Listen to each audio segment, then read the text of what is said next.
Make sure that everything is right.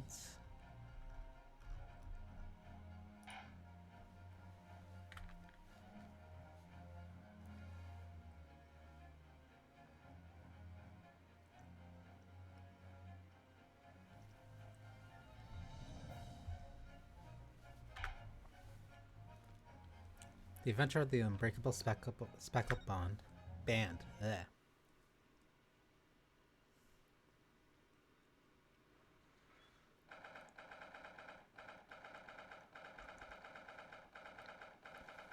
This tea's still really hot. I'm still really thirsty. Oh well. I wish we hadn't been thrown out like that. We should manage to find some clues what the speckled band might be. What could have been an event then?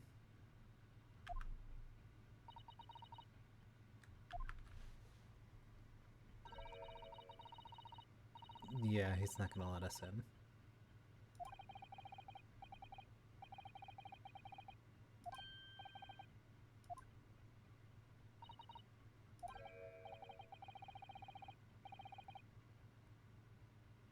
Where did Chelms go?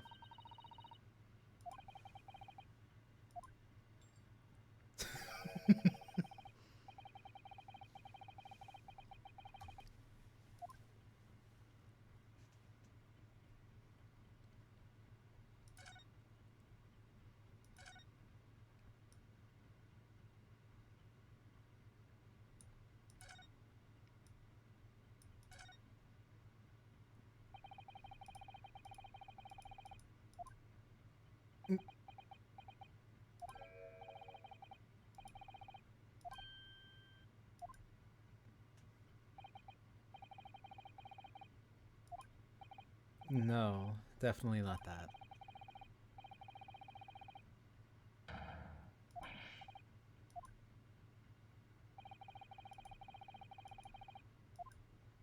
Okay, so we can't go there.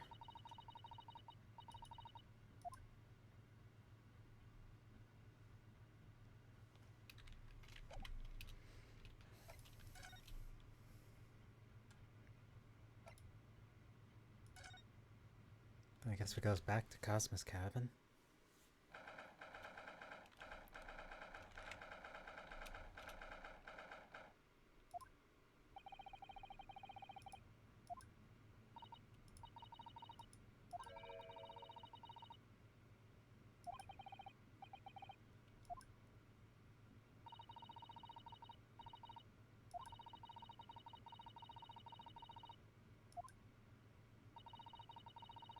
Oh, right. He was going to... Yeah, he'd talk about it after.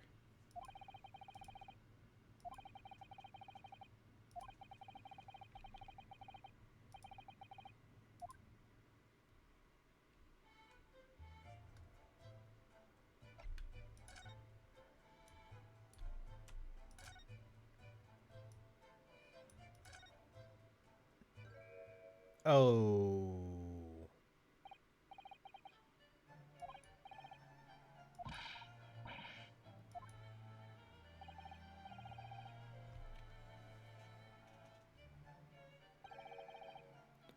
They're just scratches.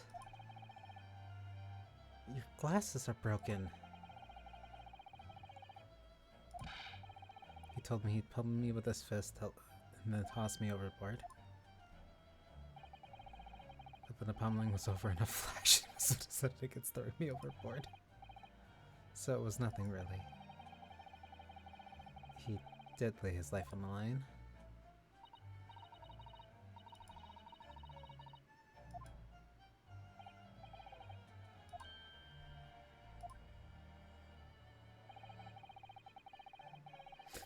Ah. Herlock Sholmes. I don't think he was German though.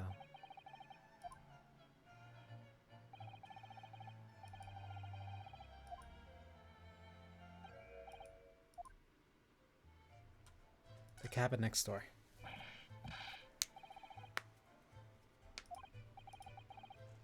Do you know who she is? Oh, you like the ballet.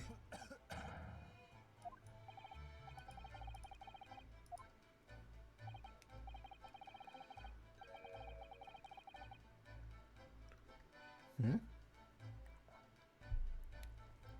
Well, it tells us the neighboring cabin is unrelated to the case, at least. That's not true at all. Because angels don't go around committing crimes, do they? Okay. Has your investigation here provided fruitful? If I'm honest, there's very little more I can do. Our duty is to make sure the scene isn't disturbed, ready to hand over to the Hong Kong police. So I'm just keeping watch, trying not to take my eye off the job.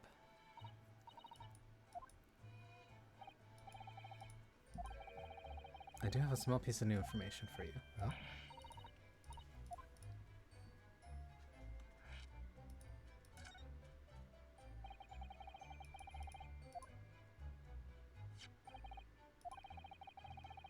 The Bureau's medical officer hasn't finished his examination of the body.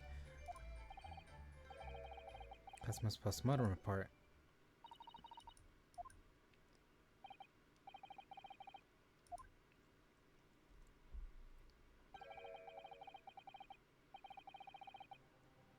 Damage to the cervical vertebrae.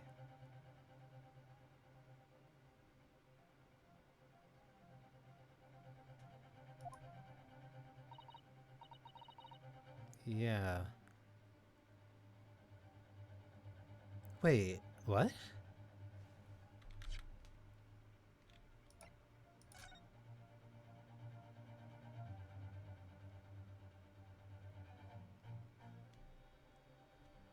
What would have...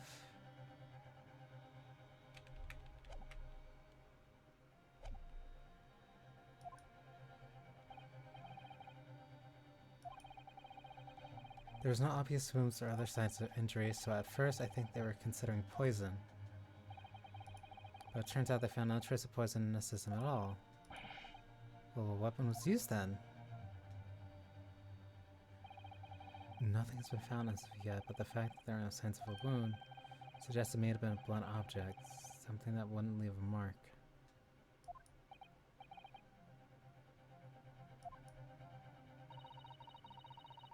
Well, the body's nearest went through the spine to the brain. It's a strong enough impact that the neck could induce death. It could, or could put you into paralysis or shock. An obvious wound would be left.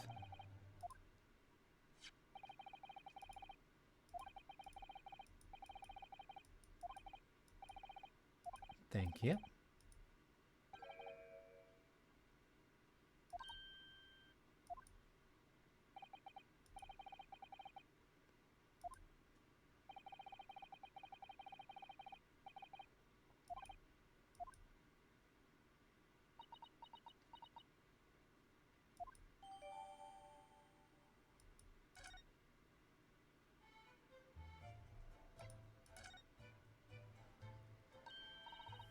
Mr. Sholmes was here, was he? He seemed to be enjoying himself a little too much as he crouched about on the floor investigating. But then he suddenly left. I suppose he must have become bored. Did he say anything at all?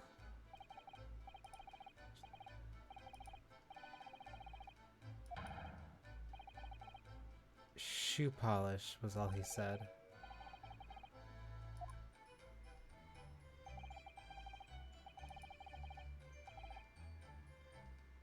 Oh, yeah.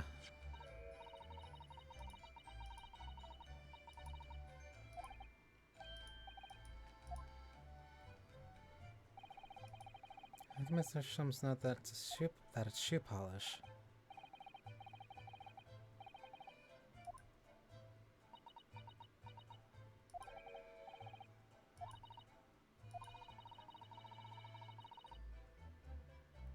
Cosmo-sama was wearing leather shoes with a very dark tan hue.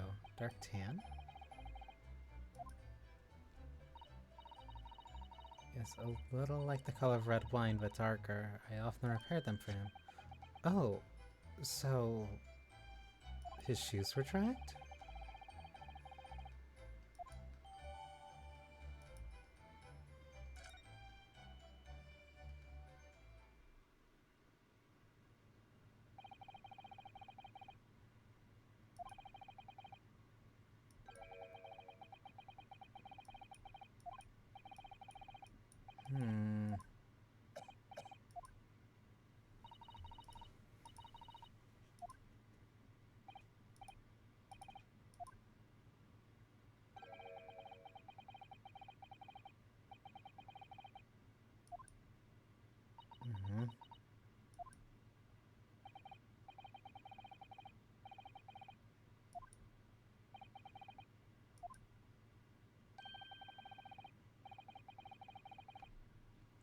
I seem to have had a heavy head ever since I woke up this morning. A heavy head. So you had a headache too.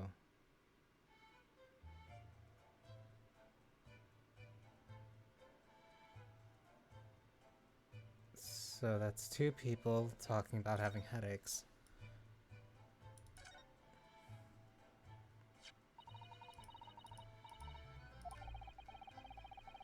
Looks like whatever was broken was clean too, but the other half is nowhere to be seen.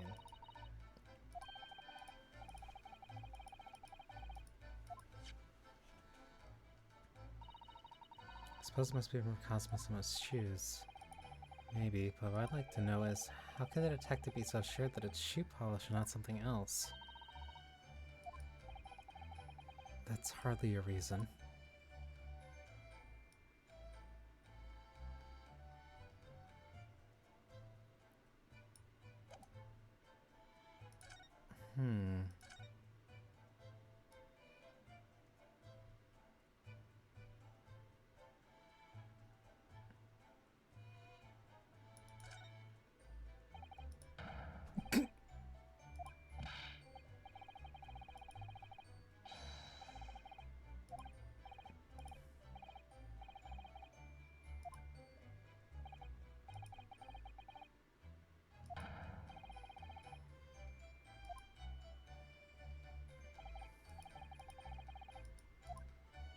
That was aggressive.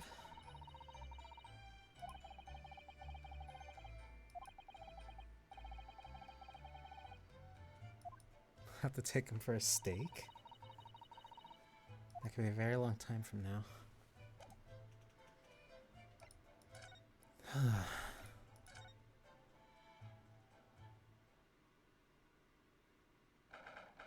Something did change at least.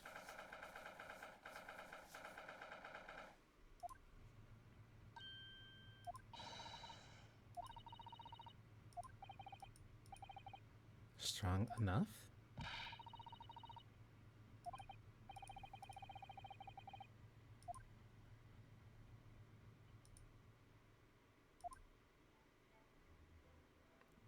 Tra-la-la.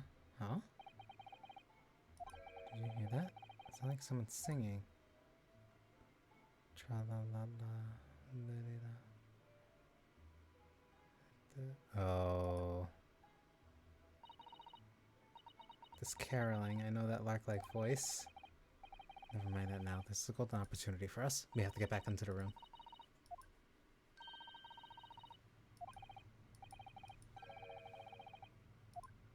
Stringy knot? Strong enough, not stringy knot.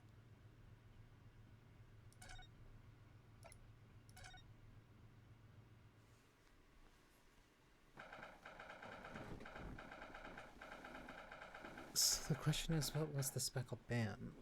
Still, there was singing, or at least whoever was singing, that's enough to... Because, no. There's a lot of things that are going on with the ship itself. Hmm?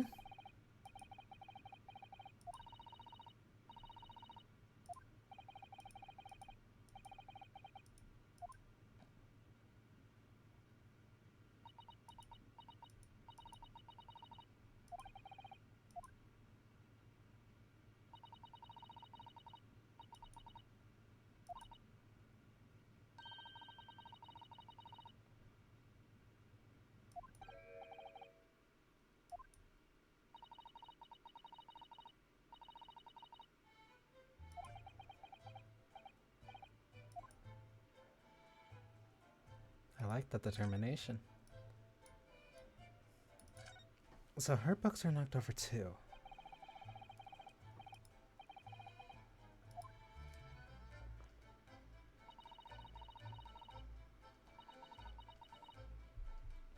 He's toppled too, though. Exactly the same as the bookcase next door.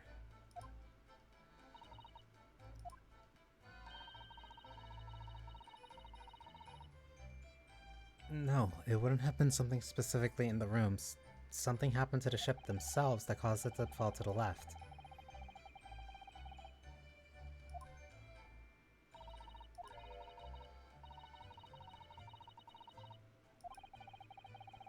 Everything bad that happens on the ship is because of me, you know.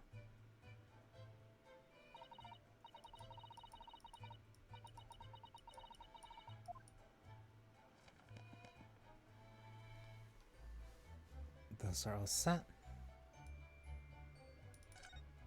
Nice.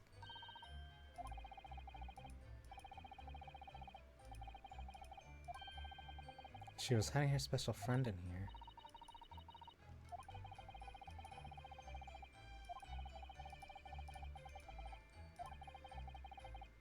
More to the point, where is it now?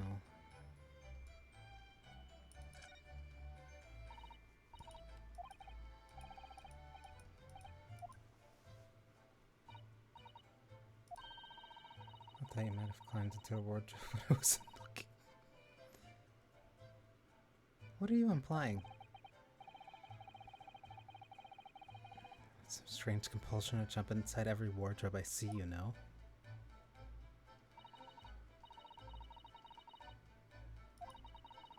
It's full of beautiful outfits. I suppose they're all stage costumes. I was rather hoping we find Miss Pavlova's friend hiding in here, but no such luck. Nothing on that.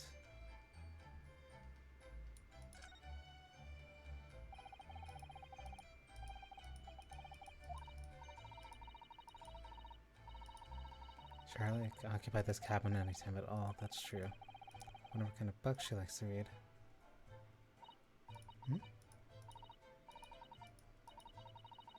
Seems that Miss Pavlova enjoys reading books written in Russian.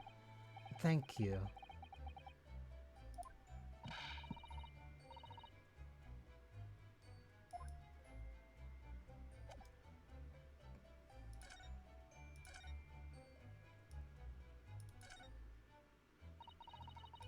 Seeing this teapot is empty.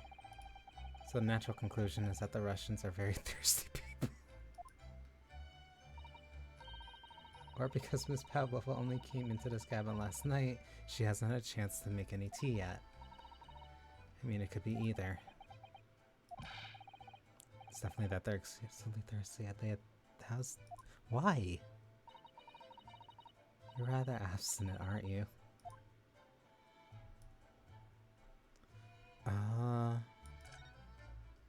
You also had a food dish. I wonder what this little saucer is doing on the floor. This link has been dropped, more like it was put there deliberately.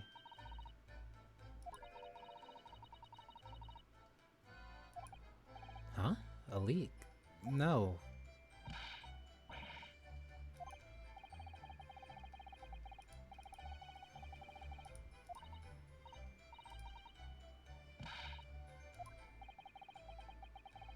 She's really trying to persuade herself, isn't she? Oh, the trash can is separate.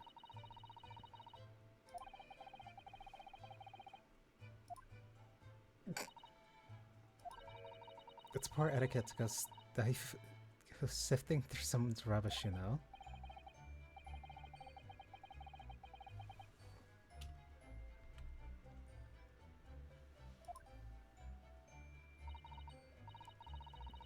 These are special circumstances, I think. Exactly, we have no choice. There's hardly anything in here at all. It was a waste of time. That's a little disappointing.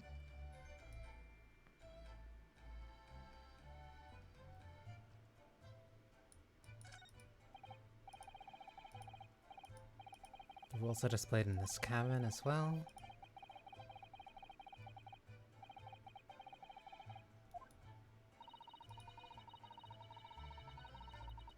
Keep the contents of our secret after reading this. Your special friend, I mean. Oh! Because the rules are in the inside of the... They're on the inside of the cabin. You might not know. Especially if she came in, like, last minute. And just hope Seaman Stroganoff doesn't find it and throw it overboard.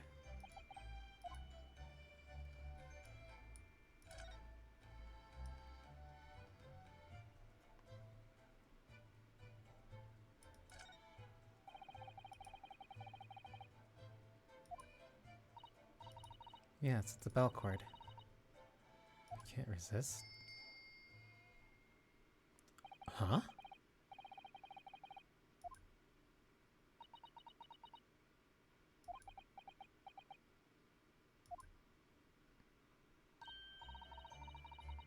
Oh, I didn't actually expect anyone to come. I don't want them to.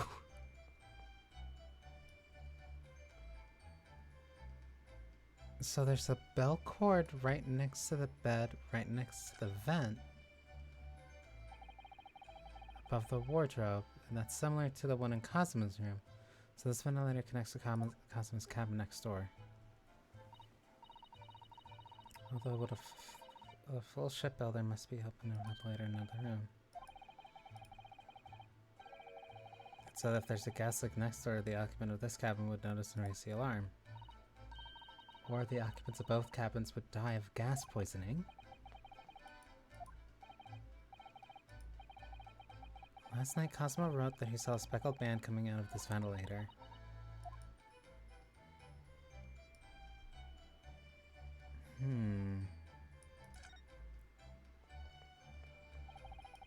This cabin has the same simple sort of bolted latch that our cabin does. If the bolt's drawn across, there's no way anybody could enter the cabin from outside. It's not a particularly heavy-duty bolt, is it? But still, it wouldn't slide across from its own accord, would it? No, and the door's made of steel, so there's no chance of trickery using magnets unbolted from outside. And it seals up perfectly, too, to stop any seawater coming in. So you couldn't use the method you told me, passing a thread through the crack around the closed door either. So no, a lot of tricks for opening doors. I'm starting to see why they suspect me.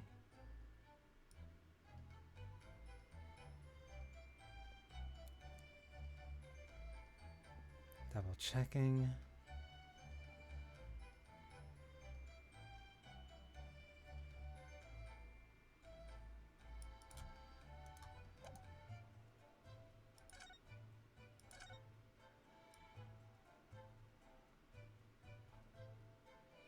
Nothing there, nothing there. Okay.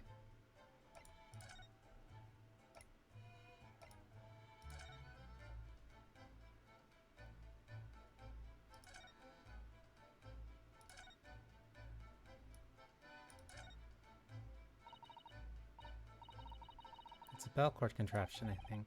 What do you mean, contraption? Read about it in a book I was studying that talked about life in Great Britain. Large households often have bell cords like this, which you can pull the ring to summon servants.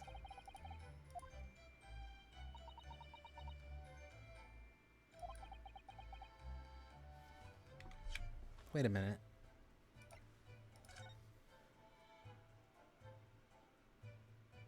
One minute 23, I can hear a faint whistling sound. Not 1 minute 23. 1:23 a.m. I can hear a faint whistling sound. 1:35 a.m. It looks like a sort of speckled band and is dangling from the ventilator grill. It's not speckled. Should we give it a little try? In the entrance of cultural research, obviously.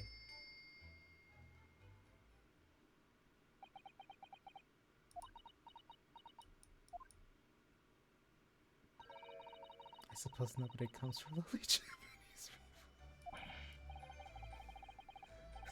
No, actually, it's just that everyone is busy, that's all. I also didn't properly investigate this. I only talked to Inspector. Just a few minutes before he died, Cosmo saw something emerging from it. A speckled band, as he described it.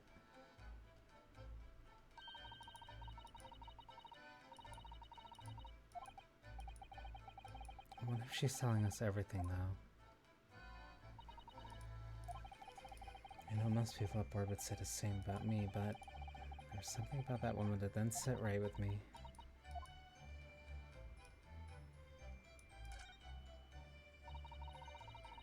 It's now 2 weeks since we set sail from Japan. Have you really been living in that wardrobe the entire time? I think living isn't quite the right description. Although it must have been rather exciting making this voyage secret. The trouble was I never knew when a member of the crew would come in, so yes, I did basically have to live in the wardrobe. And last night was no exception. But because of that, you had no idea what was happening out here in the cabin. No, sadly not.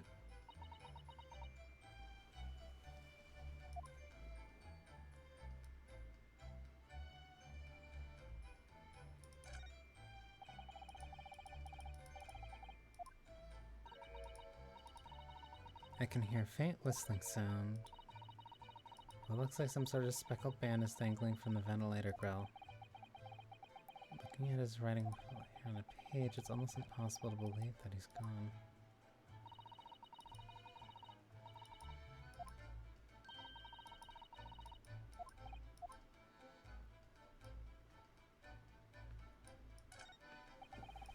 So it's clear that these letters were written with the ink that was somehow spilt onto the floor. So ink got onto the floor, everything was shifted to the left. The room is... Pavlova's room is to the right of this room. If we exit from the door, it would be to the left. Ventilator's up to the right. Everything's still shifted to the left. So the question becomes, what came from the left that would have hit Cosmo in the back of the head? Or what would have shifted the entire ship to the left?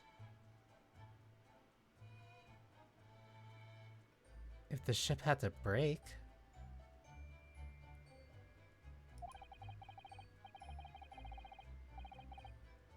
But even then, ships need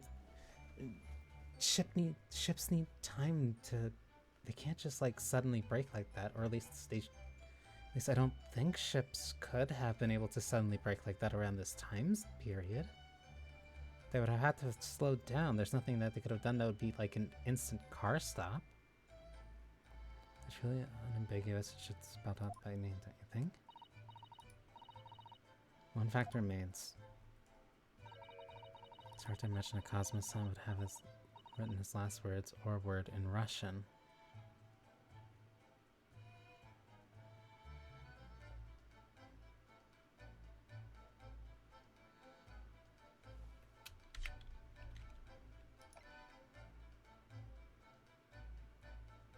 The Russian word for wardrobe in purple ink. It would appear to have been written in the victim's final moments. No.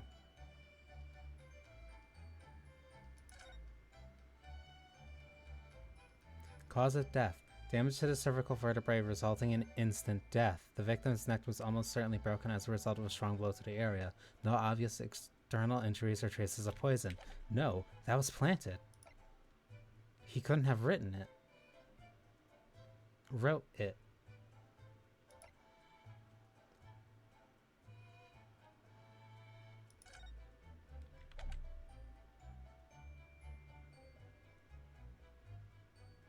I'm not sure the Russian crew can actually read it. If they can't read it, they would have seen... Okay, so... Okay. That's at least an idea. That's something that we can at least go off of, but I don't know how that could be relevant. Which begs the question, who did write it? It was somebody who knew about Naruhodo in the wardrobe. Or somebody who would have traded that information. But would they have known if they were there that one day?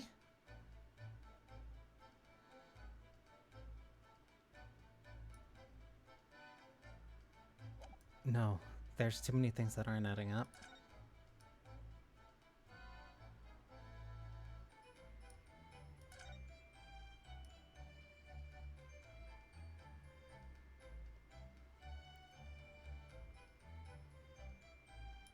Double check the rules. Passengers must not keep weapons or other dangerous objects in their cabins. Pets are also strictly forbidden. So by bringing her pet on board, Miss Pavlova has broken the rules.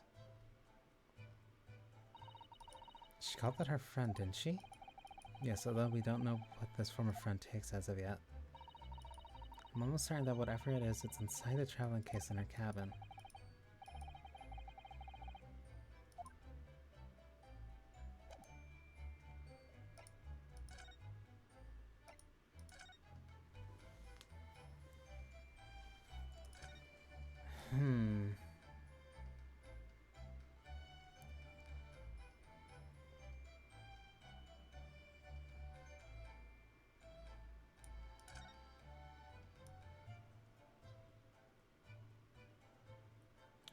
Nothing's in the case. That should be everything investigated in the room.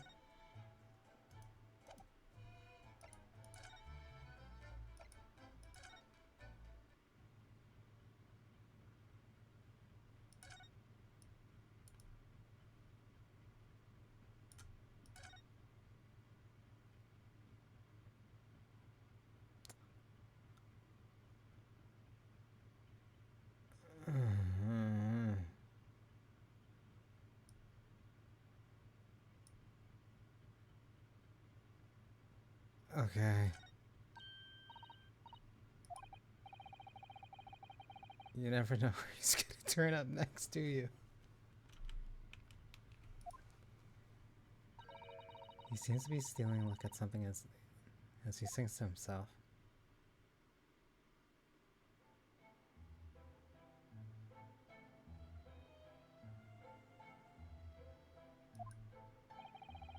He's still singing. Do you think he hasn't noticed us?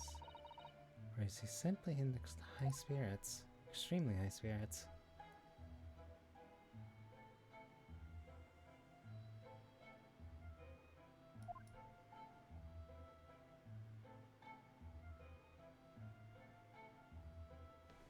Huh?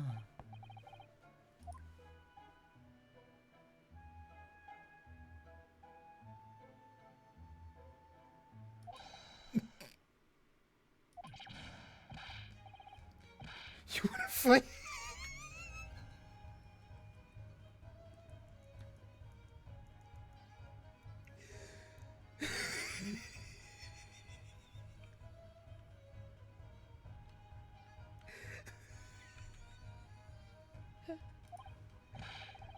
Interrupting a fellow when he's singing, I was about to reach the climactic finish. Sorry, just thought you're never gonna stop, so I figured now's as good a time as any. And I dropped to the floor with my famous right hooks. Right, I get the picture, now could you put the fist away?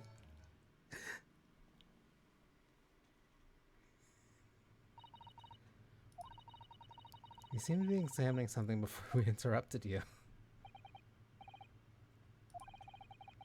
I was immersed in a study of the ship's log that was penned by the stockily built crewman who's usually guard here. The ship's logs.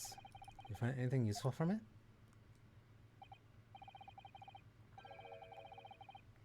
Huh? After 2 a.m. Which means there was nothing to report, nothing of note happened, so...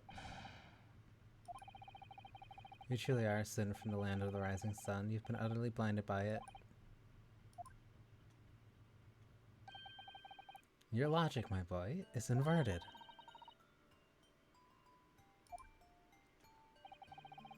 Observe the other pages, and all shall become clear. It would seem the same crewman of oft stays sentry in the first-class passageway, and he has an almost religious practice of recording nothing to report every half hour. Oh, he writes that in every 30 minutes? Nothing to report. Precisely. Put simply, the seaman writes nothing to report when there is just that. And yet, the ship's log from last night is largely blank. He didn't even write nothing to report.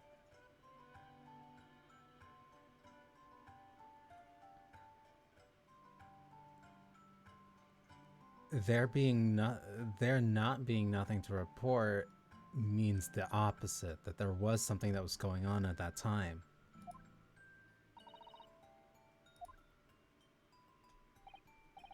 Yes, there were circumstances afoot last night which led to the seaman being absent from his post. It was something after 2 a.m. That remains a mystery for now, but we can be sure that something significant took place. So significant that it caused the seaman to forget his regular habit of scribbling nothing to report. These are important details, I would stake my life on it. The ship's logs have been entered into the court record. Now that deduction's worthy of a great detective.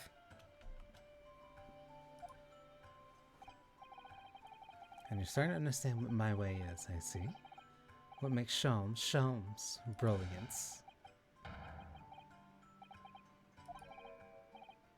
Ouch. Did you hurt yourself? Don't worry yourself. I seem to be afflicted with a throbbing head this morning for some reason. Nothing more. That's 3 people now.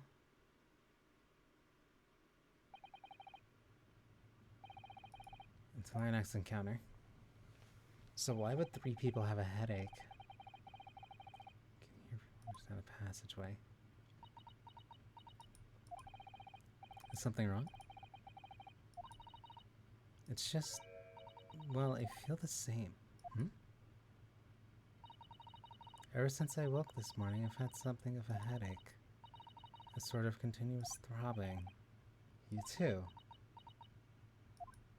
4 people.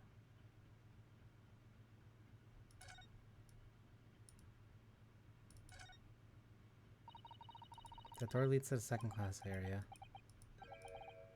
It's locked. I can't open it. No, well, that stands to reason. No one wants to let the murderer escape.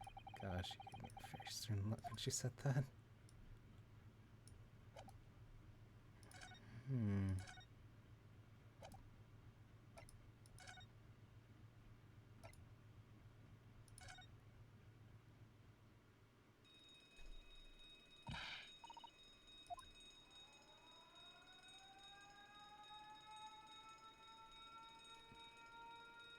Why is that going off? Vessel sighted at quarter mile 4. Full stop, hard to starboard. Full stop. Oh no.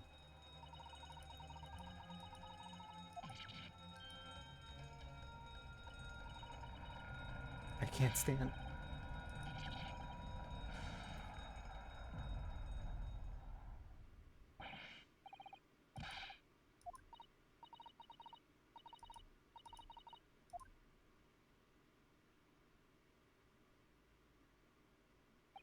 It is that significant.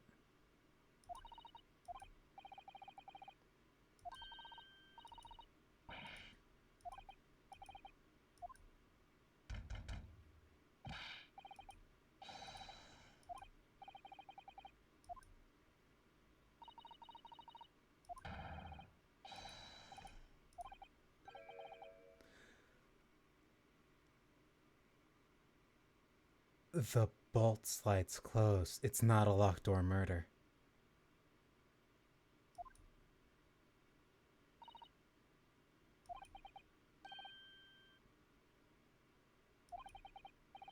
The murder took place before 2 a.m. No. No, it had to. The murder must know, 'cause something... Whenever the full stop happened, if there was a full stop after 2 a.m., that means the murder must have taken place before 2 a.m. The murder had to have taken place between... somewhere between... It had to take place at 1:35. Either in the middle of 1:35 or at least sometime before 2 a.m. At 2 a.m., when those logs were finally... when those logs were not filled in, something must have happened that led to the ship's full stop. When the full stop happened, everything got knocked over. Once that happened, that's when the door locked. So the door was not locked until... at least until 2 a.m. at the latest. Or at least if it wasn't, it could have relocked itself by 2 a.m. So there is a possibility that the door was open before then.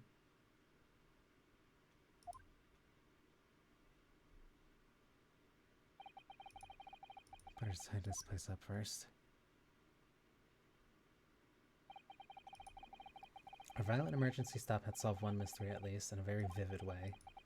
But I knew that what awaited us on the other side of the cabin door would not be pleasant. I hurried around tidying up the cabin with a new sense of foreboding in my heart. Oh, that was quick.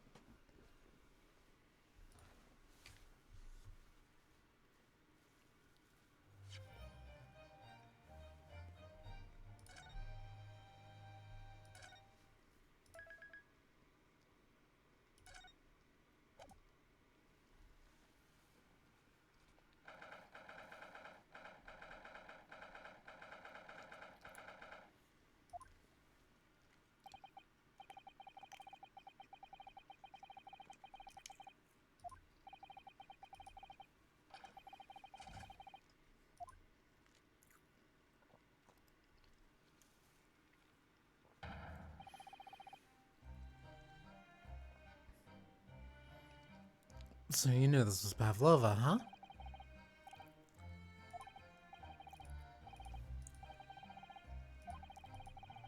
We heard something about how we're gonna collide with another ship. A false report, though. How'd that happen?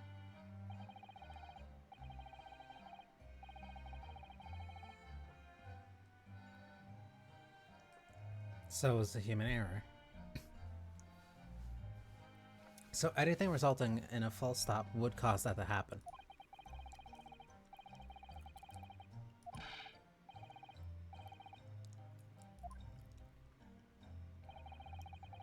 The first class area is the only quiet part of the ship at the moment. Someone triggered the alarm? Does that mean that someone pressed that button outside?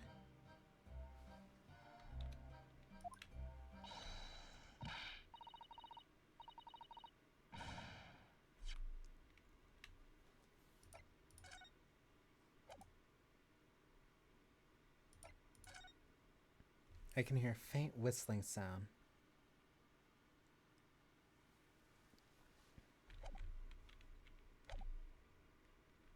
So that means somebody could have still triggered the alarm. If that triggered the alarm, it would have caused a full stop and caused the doors to be latched shut.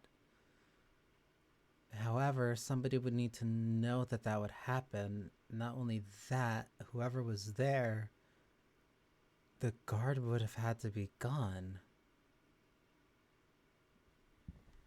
So whoever triggered the alarm couldn't have done it then and there? There's some piece of an answer there, but there's not enough to make it fit just yet. Hmm? You didn't open it?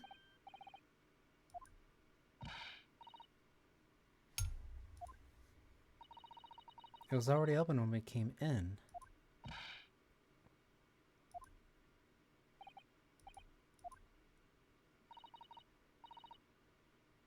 Huh?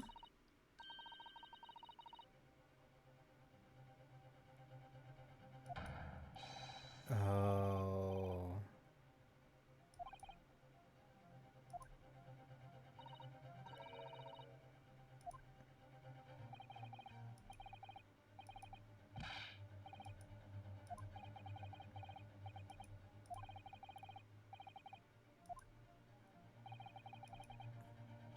Tomorrow we dock in Hong Kong, then we get straight to police.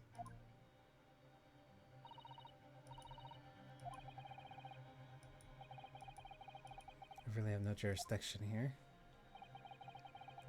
I don't ever say the little captain's good nature. I think I'm out of options.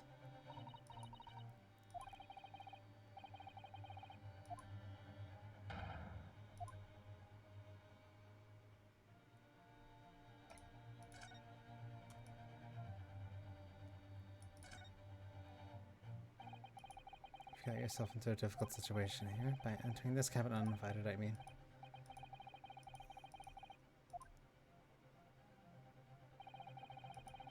There's nothing more I can do to help you. If I push my luck any further, I punch it. It's basically the least of my worries. I'm really sorry.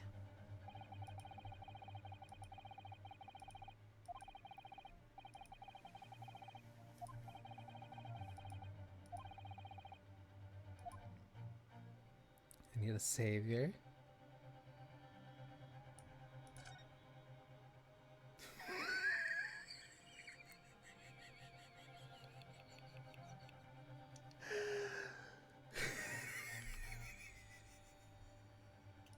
Why?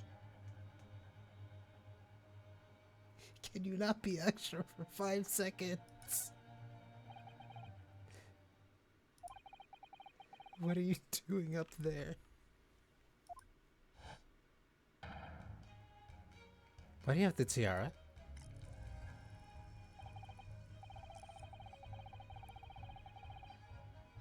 I was analyzing what a weight of 20,000 rubles feels like on one's head. Have I not told you that as a detective, it was my business to know what other people do not? This is merely tomfoolery, my boy. This isn't mere tomfoolery, my boy. Oh, no, no. Well, why are you hanging from the hook before that? Isn't it obvious? To properly assess the weight of 20,000 rubles, naturally. That... I was determining... I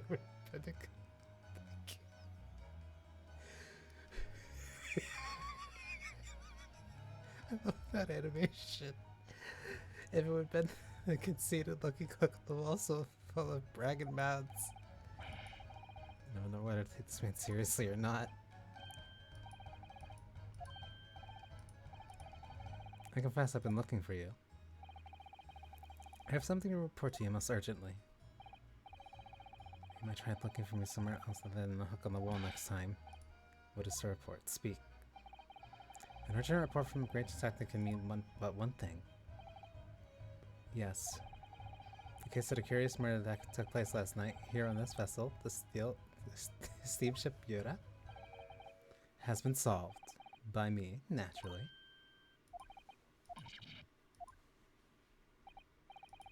I have eliminated all other possibilities. No other explanations exist. So allow me to eliminate all your minds. For I am about to reveal my greatest detective's great deduction to the case. 2 great deductions? And hedgehog on this in this case. We all know who was responsible for killing student boy this morning when we found the criminal in the wardrobe. But it's the stowaway. He had his handcuffs to prove it. I didn't do it. The trouble is, there doesn't appear to be anyone else who could have killed the victim, because as everyone knows, the cabin's door was bolted shut from the inside. That means the culprit was someone who was inside the cabin. Incorrect. This is what we call a locked room mystery. That statement is incorrect not because it itself is incorrect, but the circumstance in which it is being stated because of is incorrect. The logic makes sense if you follow it to that point, but you have to figure out what's wrong with the basis of that logic to begin with. There's no way the bolt could have been drawn across from outside the cabin. You're all quite mistaken. The cabin next door is not a so-called locked room at all. There's another entrance. An entrance used last night by the culprit in order to gain access to the cabin despite the bolted door. What other entrance? He gapes open mouth at you even as we speak.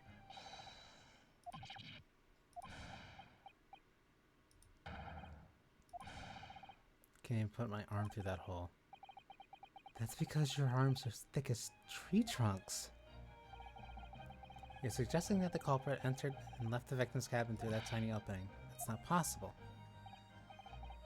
But it is. And last night, the victim even witnessed the intruder in the act of passing through the ventilator.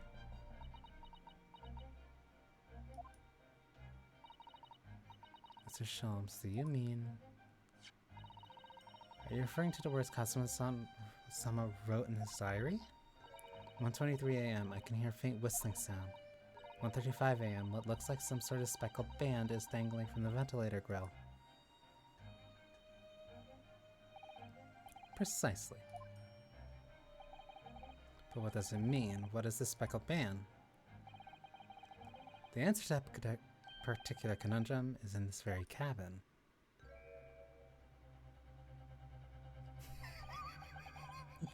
You're gonna box the deduction. There's a distinct element of danger, but fear not, I am ready. What I'm about to expose for all you to see will shock you to your cores.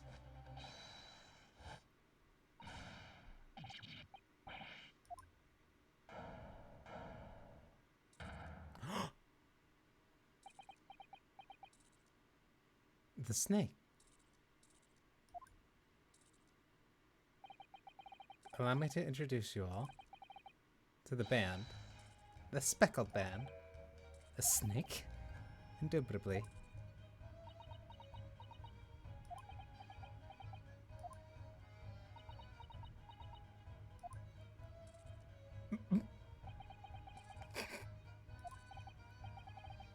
Mr. Sholmes, just one thing. Pray, what troubles you? Well, that snake isn't really speckled, is it? It looks more stripy. Hmm? Yes, you're right. I think in this case you'd have to call it the striped band, wouldn't you?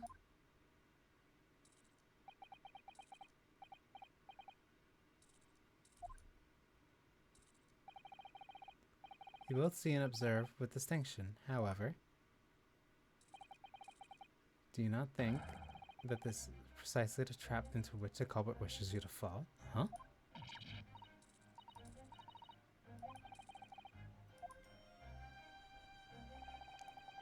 I think perhaps it's time I explain the intricacies of my train of thought.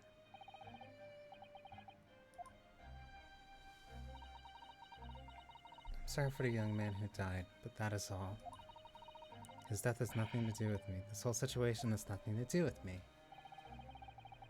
There are two conclusions I have drawn from the facts. Number one, last night your friend infiltrated the victim's cabin. And number two, that same friend was responsible for the victim losing his life. I believe that. But that doesn't necessarily mean that he was killed that way. She turned as white as a bowl of rice again. Shums must be right. He's hitting the nail on the head. This young woman's friend killed Mr. Asogi. No, that is not the statement being made. It looks like he can't speak with the snake cord around his head. I would advise as little movement as possible, Seaman. You won't want the fangs of that long front in your neck. So everyone, let us begin. Herlock Sholmes is proud to present his logic and reasoning spectacular. Another great deduction. Topic 1. Intruder's identity.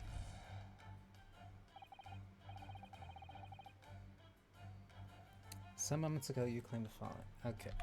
I'm just gonna let this play and then I'll read them closely when I'm looking at them again. The whole thing has nothing to do with me. Yeah, you cannot deceive yourself.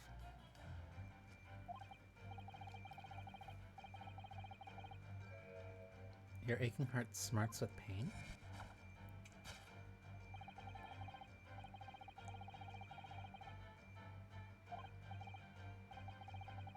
What's the nature and true that stole the victim's cabin on this?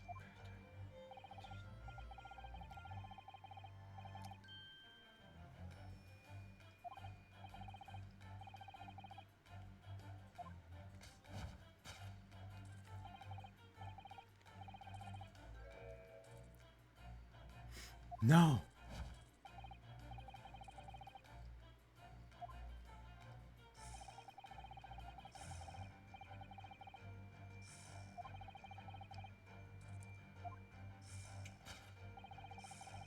Speckman's markings do not fit the description in any way. What explanation can we give then, pray? What was the sight that fell upon the victim's eyes last night? The tiara!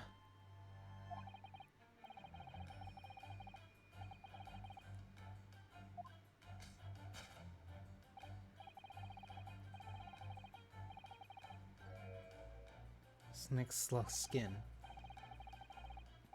Is that a horrible crime that's supposed to have a friend of yours shed its original skin, no?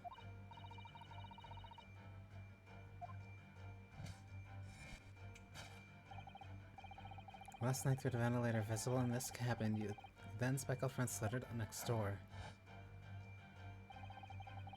Using a bell cord on the other side of the bridge, the serpents this under the victim's quarters.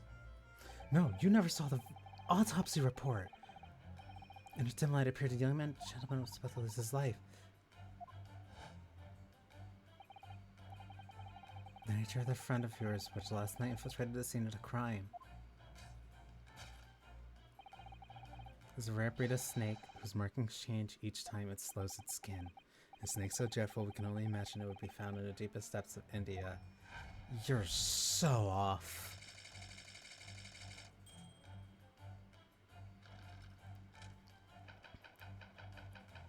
You're off, but, like, you're so close.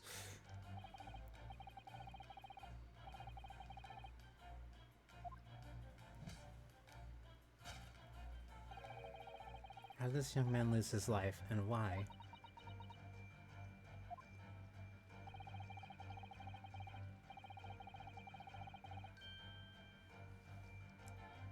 No visible signs of injury.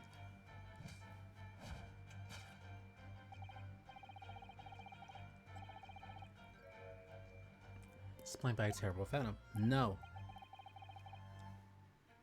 You're missing some of the facts and you're making really brash assumptions.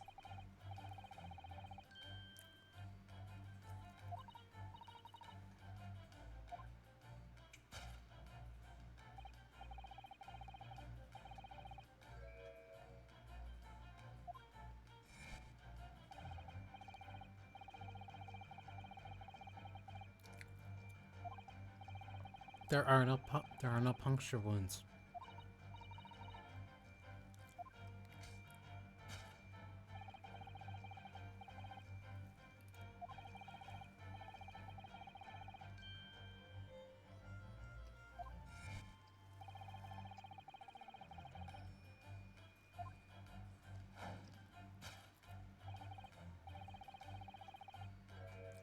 It's not the traveling case again.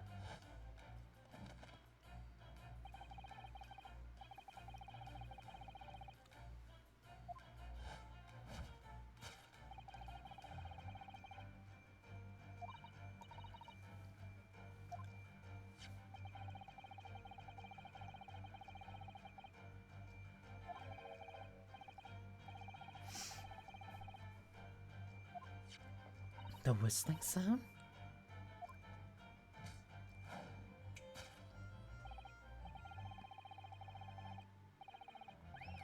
After a period, you summon it back with a whistle. You couldn't know if the animal had done its duties, so you would listen to signs of life next door. If the victim appeared not to have been dispatched, you'd release the snake once more. Do not that I mistakes. No.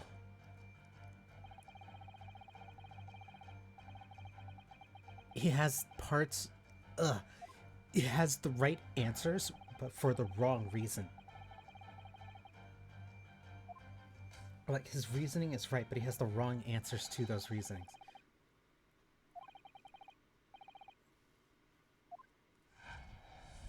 The singing and the method, that's clearly actually part of the case, but how and what was actually going on is wrong.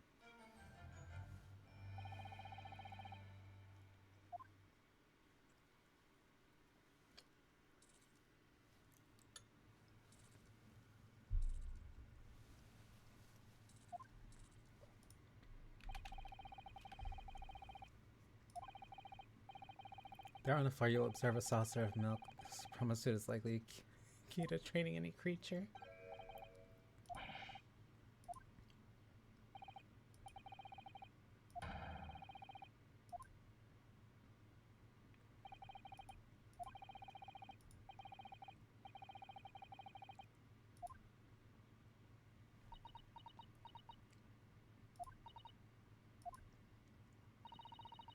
Could I venture an opinion, Mr. Shums?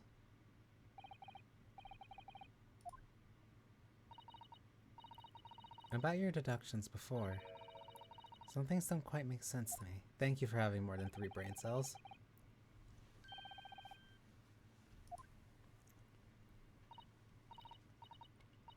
Good. First of all,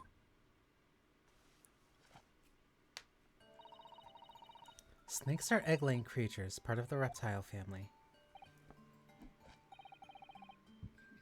You're well informed, madam. And reptiles don't drink milk. It's really only mammals that like to drink milk, you see. So, I'm not sure it would be possible to train a snake using milk as a reward. No matter, no doubt Miss Pavlova used some other treat to encourage her pet to do her bidding. Milko's merely an example. The logic holds. Well, there is something else. Snakes have no ears. They don't. So I'm not sure it would really be possible to signal a snake by whistling. What about Tales of Arabia? The snake charmer? I think perhaps the performers play the music in tune with the snake's natural movements. Oh, I see. No hands, no feet, no ears. These creatures that's be practically useless. Don't take it out on the snakes, Mr. Sholmes. There is one other thing. You have more? Snakes use the scales on their bellies to propel themselves. So, I'm not really sure that a snake could manage to climb up a flat bell cord like the others in these cabins. Then I should try harder. Please, don't be angry with me, Mr. Sholmes. The point is, even if the snake had gone through the ventilator to the next door cabin, it couldn't have come back without help. What I'm trying to say is that there are a number of reasons why it's difficult to imagine a snake could be had a part in this. So defeated.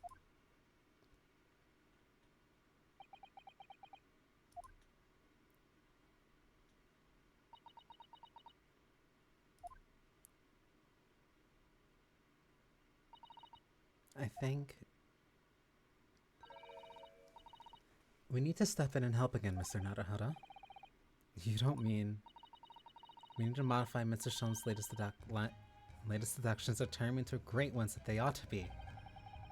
I had a feeling that was coming. Alright, let's give it a try. This is what I was waiting for, Mr. Naruhodo. Yes, right. Cast your eyes down at your wrist again. What? You've done it again. Where did they go? Fear not. I shall see that they're restored after our work is done. I really wish you'd leave them off. Now everyone, let us begin. Alex Sholmes is proud to present his logic and reasoning spectacular. Course correction. Hold it, Mr. Sholmes. Intruder's identity, a speckled snake. Moments ago, you claimed the following. His death is nothing to do with me. The whole thing is nothing to do with me. Yet you cannot deceive yourself. Yes, when you recall those horrid events, your aching heart smarts with pain. She had a pain expression on her face. Yes, that's true. She looks as though cosmic stuff is weighing heavily on her mind. But you're not sure Mr. Sholmes read her quite correctly, is that it? Could there be another way to interpret her expression then? Let's take a moment. I would really look very closely at Miss Pavlova.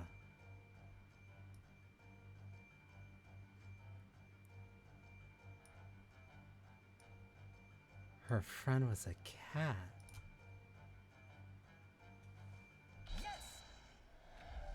The snake's not hers. So where's the cat? When you recall those horrid events, those claw scratches smirked with pain. That the wound is fresh. Miss Pavlova, did you in fact receive that scratch sometime last night?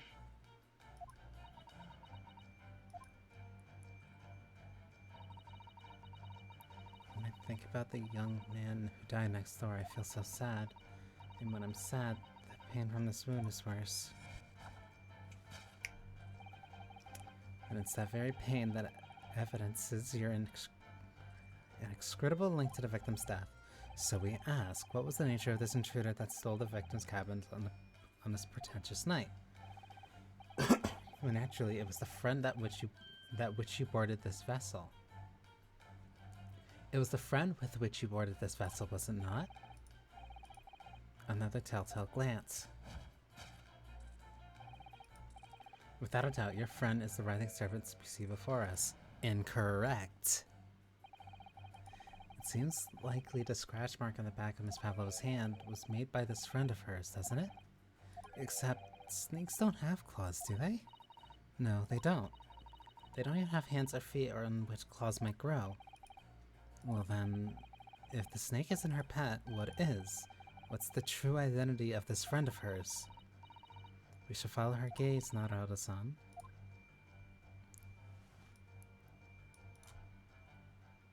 You're the friend.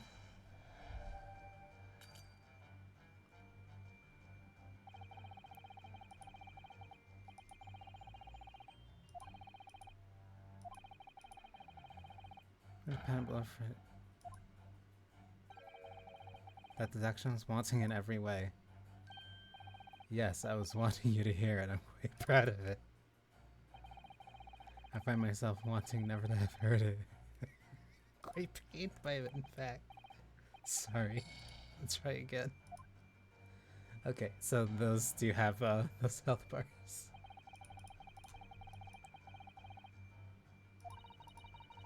The same friend is presumably responsible for the scratch on the back of her hand. Also, no, whatever it is, the friend must have small enough to pass through the ventilator. They really ought to narrow it down. Let me scat around again. You didn't look at Stroganoff. You looked at the... Okay, so the area gets larger.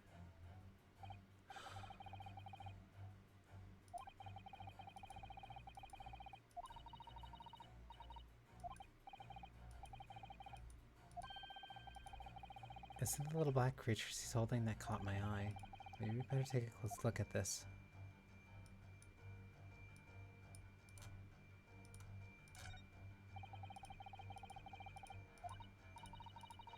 What a cute little kitten. It could vie with you, couldn't it, Naruto-san, for the blackest outfit? The black kitten. From the look of this picture, at least Miss Pavlova seemed very attached to it.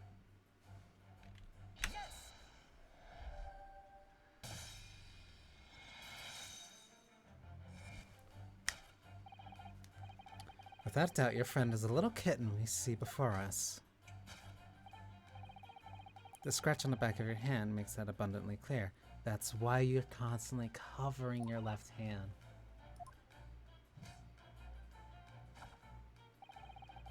The whereabouts of this black kitten isn't clear, but what is clear is that you brought the animal with you when you ran away, didn't you?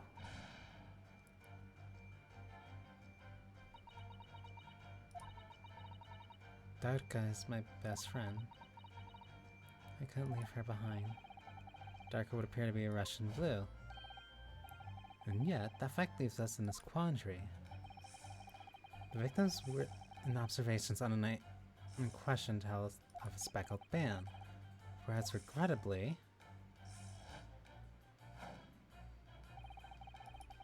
the specimen's markings do not fit the description in any way. What explanation can we give then, pray? What was the sight that fell upon the victim's eyes last night?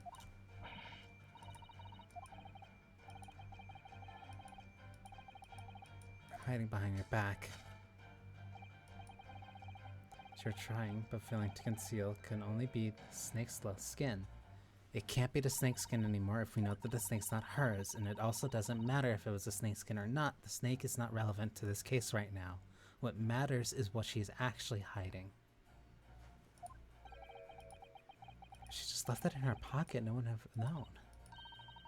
Plays like that are Mr. Shum's specialty. He's ever so cleverly forced her to reveal something.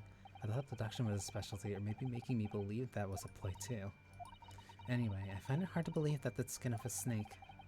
In which case, just what is Miss Pavlova hiding behind her back?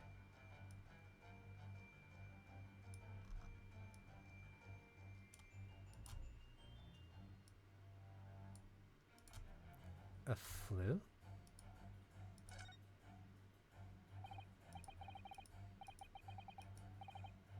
It is speckled and it's a band, but what is it? It seems like to be soft and fluffy, a long piece of cloth of some sort.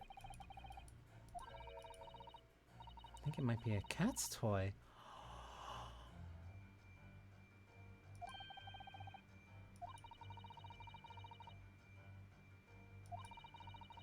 Kittens in particular love that sort of play. You only need to wave it in front of them and they pounce to catch it. Sounds positively adorable.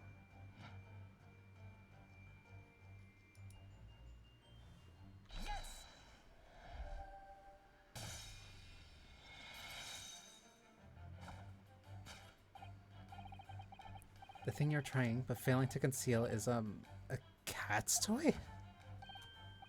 Precisely, in the true nature of the now infamous speckled ban. And it was the toy that you dangled through the ventilator. You waved it around, I presume. Naturally, the victim could not fail to notice it. But why? For what reason? My dear boy, there can only be one answer to that. After her feline friend disappeared through the ventilator into the neighboring cabin, Miss Pavlova attempted to use the speckled cat's toy to incite the creature to return. In summary, the nature of this friend, Miss Pavlova, which was last night infiltrated the scene of the crime, is a lightsome Russian blue breed of a cat by the name of Darka. So there's a cat on the ship that's somewhere in Kazuma's cabin. A truly troublesome feline, young Darka is proving to be. She must be caged once found. You'll forgive us for borrowing the photograph of your pet, Miss Pavlova.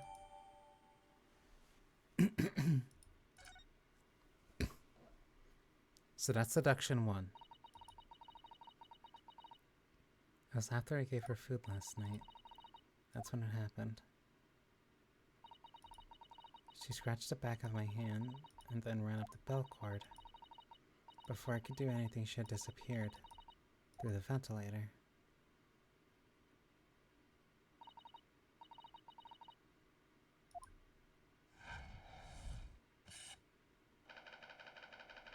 A beloved kitten.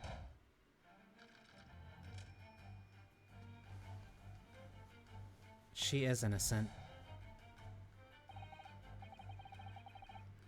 She's just trying to find her cat, at least, then. Moving on, we've come to the heart of the matter, the grim demise of the victim. How did this young man lose his life, and why?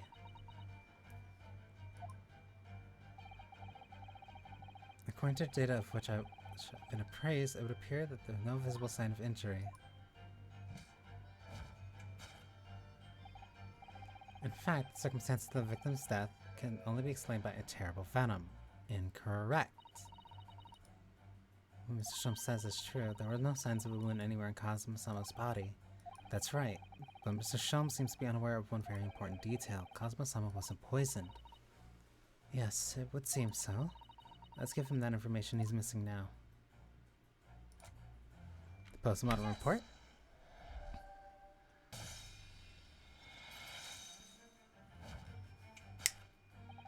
In fact, the circumstances of the victim's death can only be explained by the post-mortem report. Knew it was one or the other. His neck was... Indeed, the breaking of the cervical vertebrae is fatal. Only a Goliath would be strong enough to survive that.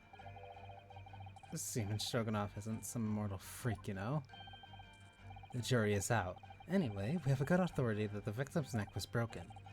Now, if we take that as a fact,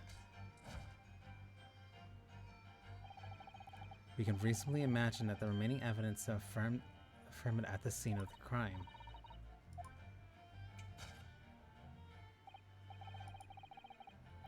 An examination of the deceased body will prove the cause of death continuously. Kazuma-sama died because his neck was broken. In other words, he was probably struck by something or someone. That's a distinct possibility. As of yet, no weapon has been found, though. Presumably, Darga would then silently creep up behind Kazuma and deal a fatal blow. I suppose it's possible that he had a fall and hit the ground awkwardly. It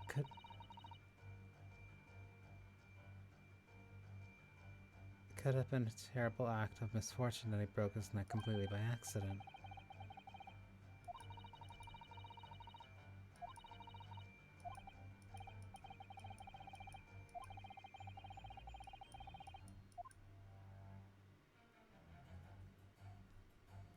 An examination of the deceased body will prove... No. Examination of the mark on the floor.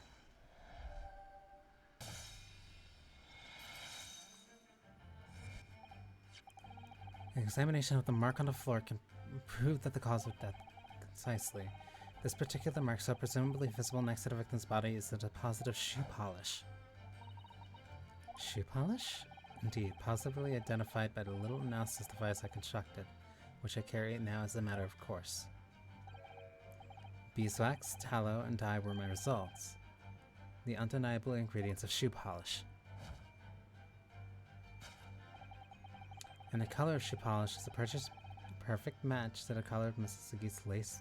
Asogi's laced leather shoes. Looking at this mark, it's not hard to imagine what happened. For some reason, Mr. Asogi must have caught his foot on that point in the floor and tripped. And by a dreadful turn of misfortune, caught his neck against some immovable object as he fell on the floor. Suffering a fatal blow to the spine, the victim's vertebrae shattered, and in that instant he lost his life.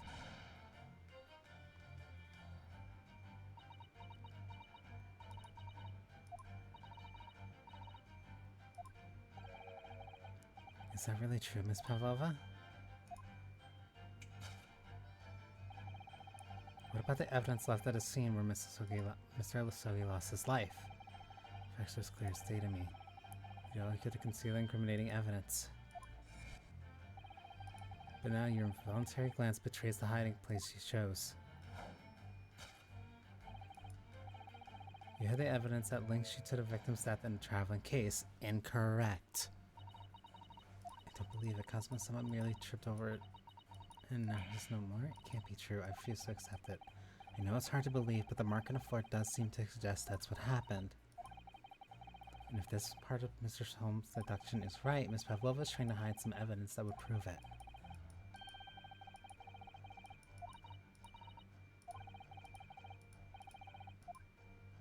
There would be only one thing that links her back to the scene.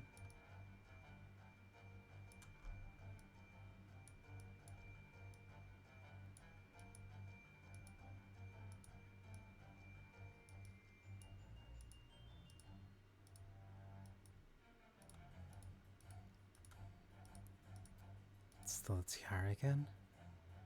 It links you to the victim's death in that tiara.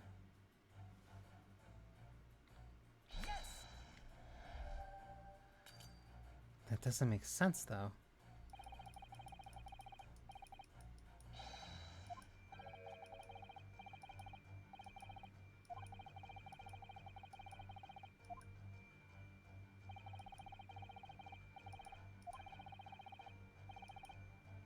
Sometimes the truth hurts. Well, the truth is you do not have a turn for observation or deduction. Did that hurt?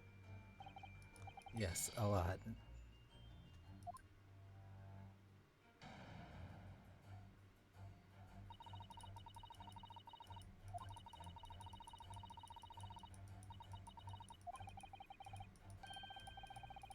On the floor, that seems to suggest that's what happened.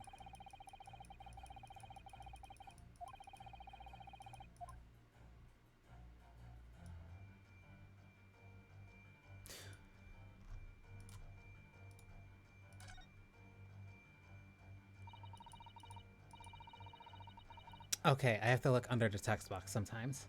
This is a waste paper basket for house cabin. This Miss Pavlova only started occupying this cabin late last night. Presumably, there's not much rubbish in there yet.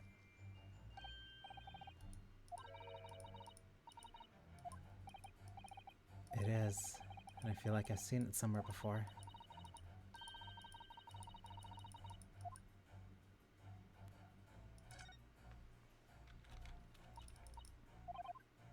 Oh, I can just hold it down. Okay, good.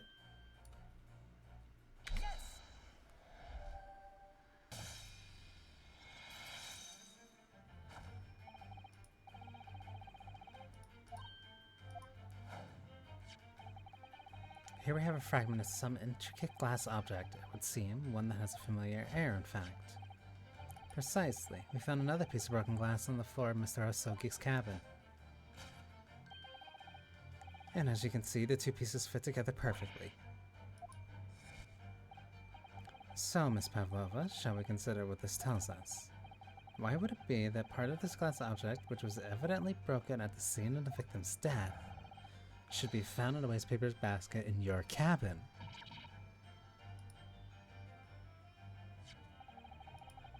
You're well acquainted with the glass bell, are you not? I don't know, and that hush Russian accent of yours won't save you this time, dear girl. Why?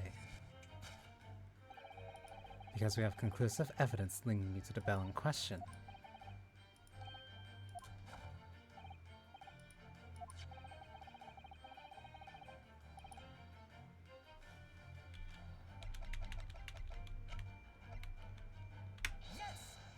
This photo. If you look at this photograph, you can clearly see, hanging from Darka's collar, the very glass bell in question.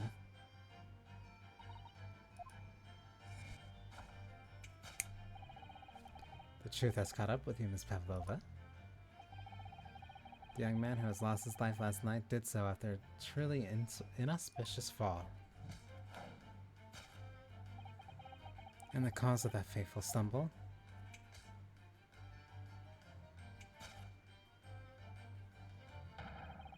Your absent feline friend Darka.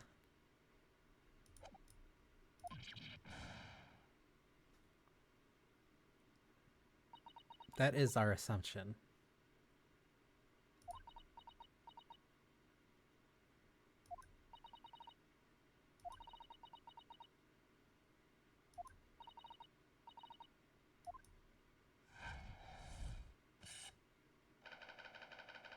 Death by tripping over a cat.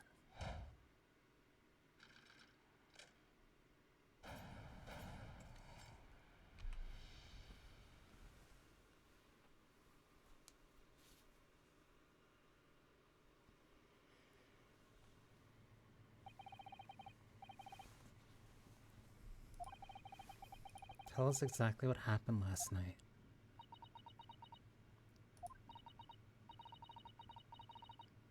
It was a little after 1 in the morning.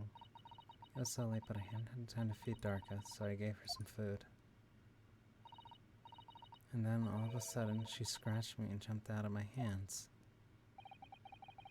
People do say that cats become very anxious and nervous in new environments. She was so fast, she disappeared through the ventilator before I could stop her. And that's how you acquired that rather nasty wound on the back of your hand, I take it. Yes. And I had read the rules on the wall. I knew that I was not allowed Darka with me. Yes, modern science suggests that animals can carry infectious diseases. It's a precaution, really. So I listened and listened, trying to hear if there was some noise in the next cabin.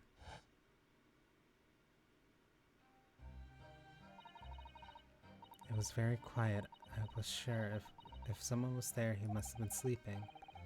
At that point, you thought it safe to try to lure the cat back again?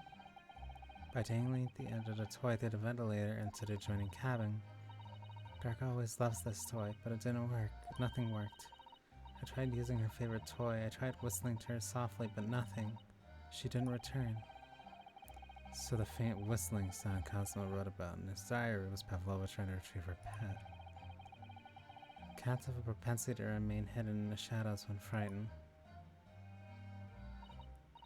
Yes, so there was nothing else I could do. I just had to wait until she had calmed down. But then...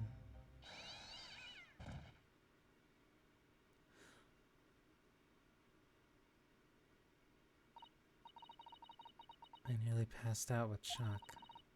I heard her cry out and then afterwards nothing. It was totally silent.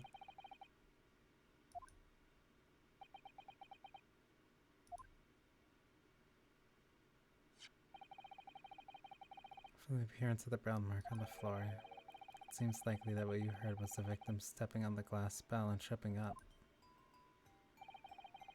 Yes, this bureau is a large vessel, but even she can pitch and roll violently without warning. If Master Sogi was already off balance as a result of the ship lurching when the kitten got under his feet, the combination of unfortunate factors could easily have caused him to fall over. But what became of the kitten afterwards? In the end, I managed to get her to come back through the ventilator. Yet Darko is nowhere to be seen. I must have forgotten to lock my case, and now she disappeared again. Gracious, the cat is insufferably restless as I am. He knows something about himself at least. When I woke this morning, I heard that a young man in a cabin next to mine had died, but I couldn't bring myself to tell anyone what had happened. I was too scared. Scared that they would send me back.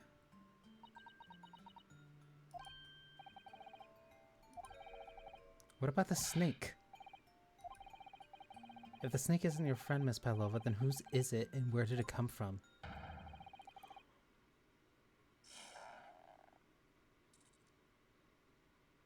What on earth is such a dangerous creature doing on board this ship? I didn't say. Snake is my friend. His name is Pirozov? Piro?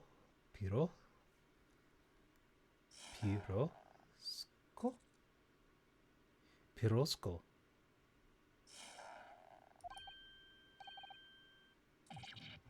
What? That snake belongs to you?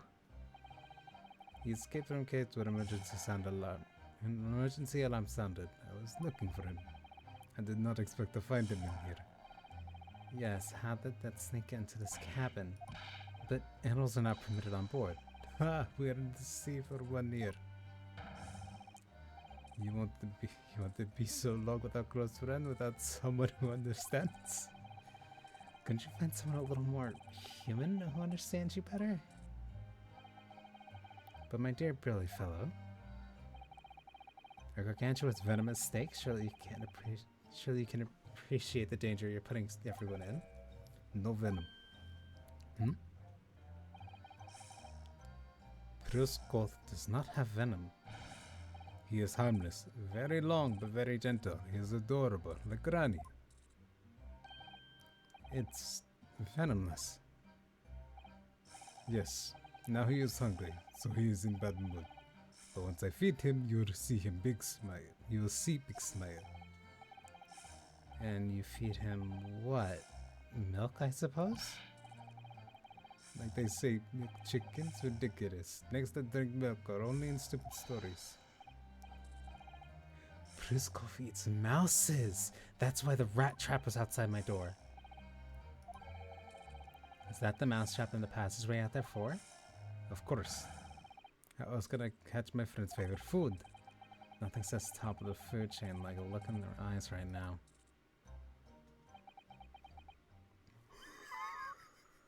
This theory was so off base.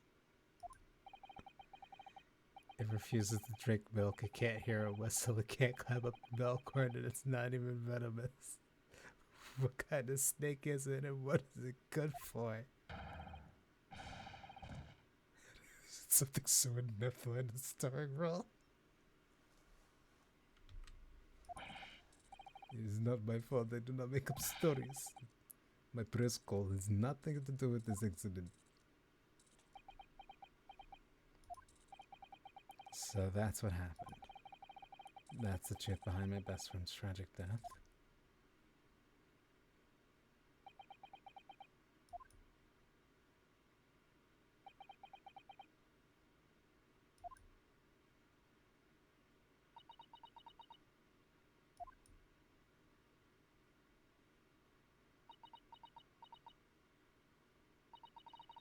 Miss Pavlova, I understand the difficult situation you found yourself in, and I do sympathize. But please remember this.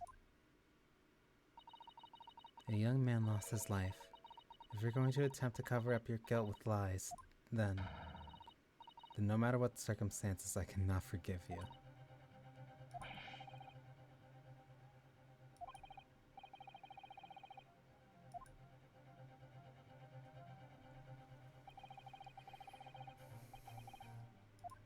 No, that's what they want. I'm no great detective like Mr. Sholmes. I don't have a gift for knowing the truth. But even I can see that was not the truth. Don't you agree? To be perfectly honest, yes. There's a discrepancy in Miss Pavlova's story. I'm sure of it. I just can't put my finger on it.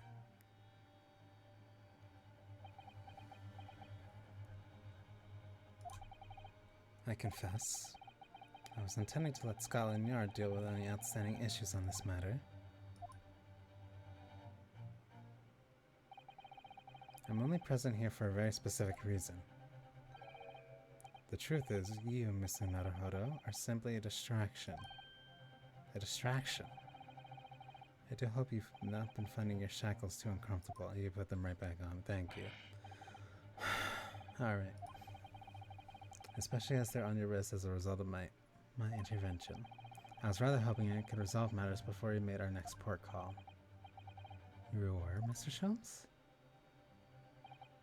Yes, but I overlooked one important detail.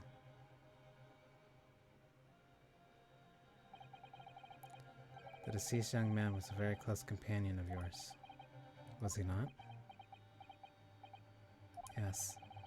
Cosmo was my closest friend. I owed him my freedom, even.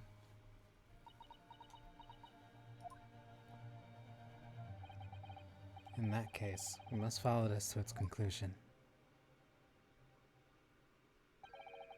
No further distractions. You must uncover the real truth here.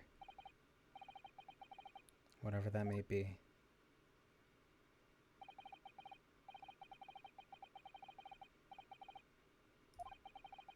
If I can chase that down, maybe the truth will become clear. The truth about how you really died. About how that scene in your cabin really came to be.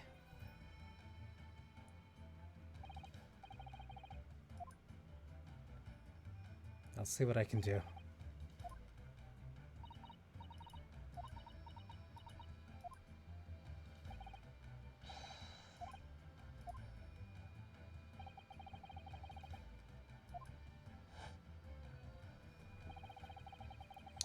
Is the victim who lost his life in a cabin that was bolted shut from the inside. Was this truly an unfortunate accident, or was it in fact no accident at all? That is what we must establish in the first instance. We've already established that, haven't we? The man tripped over a kitten that climbed into his cabin via the ventilator. Tragic, yes, but not still an accident. That's not true. Let's just take a step back. It doesn't make sense if that's really what happened, does it?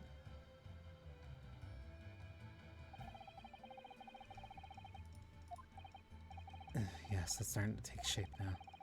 There's a clear contradiction between the facts and Miss Pavlova's story here. The evidence is right here in Cosmo's cabin. It's undeniable.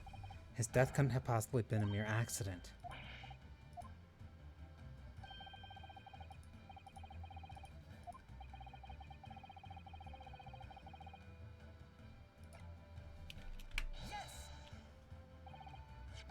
The truth is clearly recorded in this photograph.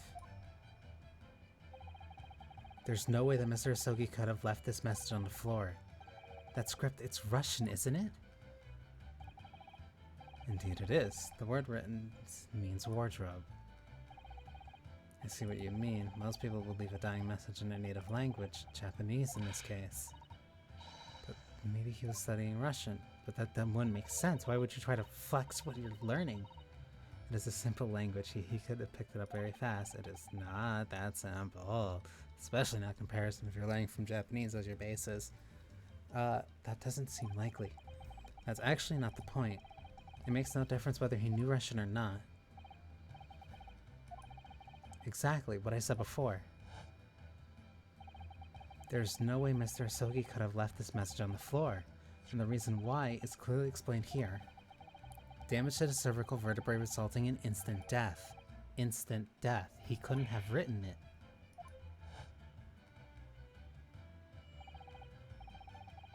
After the victim fell to the floor, he couldn't possibly have written anything, because he was already dead.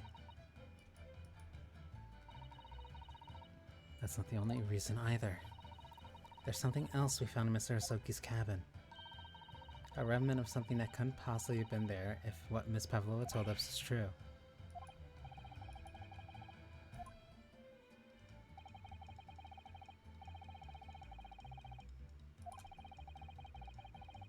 This was no accident. In other words...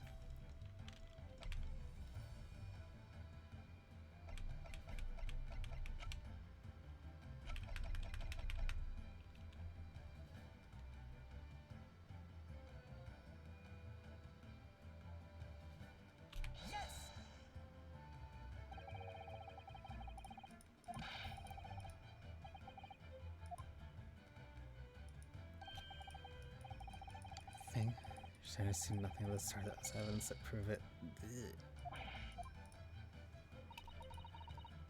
If it's no accident, what we should be looking for is two things. Either the absence of something you would expect to find at the scene of an accident, or the presence of something that you wouldn't.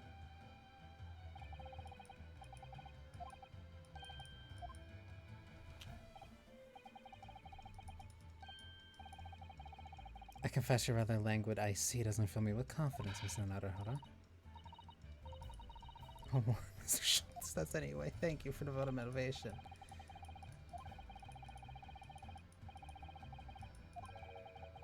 I'm just reading Cosmo's cabin. Putting this message on the floor aside, there's something else that gives the truth away. Another piece of evidence that proved that this was no accident. Because he died while he was writing something.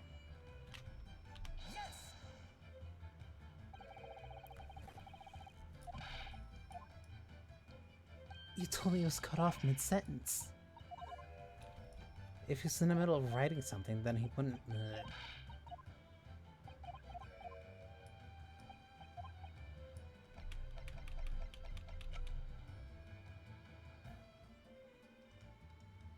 Oh. No, it would have been the ship's logs.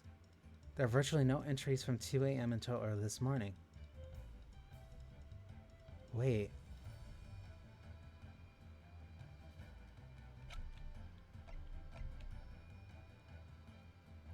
I misread.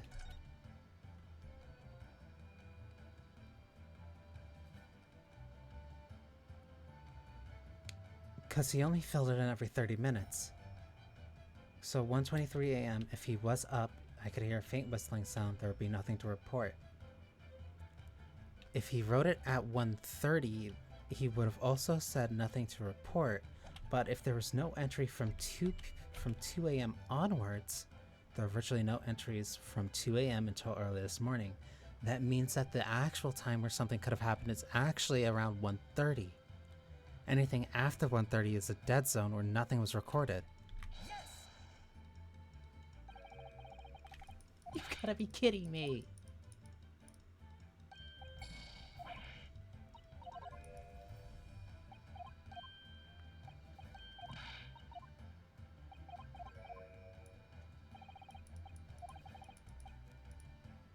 The evidence was in Cosmo's cabin.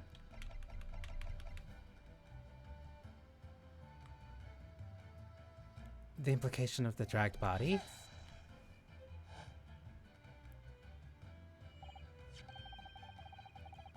This piece of broken glass next to the mark on the floor. But that glass spells the kitten around the head around its neck. So you already know about that. It was broken in half when the victim tripped over the cat and fell. Unfortunately, there's a very big flaw, a fatal flaw. If that's really what happened, then how did one half of the bell end up picked up back here in his cabin? Remember that we found the other half glass bell in the waste paper basket. Wouldn't you care to explain that, Miss Pavlova? Both pieces of evidence clearly point to the same conclusion. That when Mr. Asoki died last night in this cabin, there was somebody else in that room. That same person deliberately arranged a scene to disguise the truth.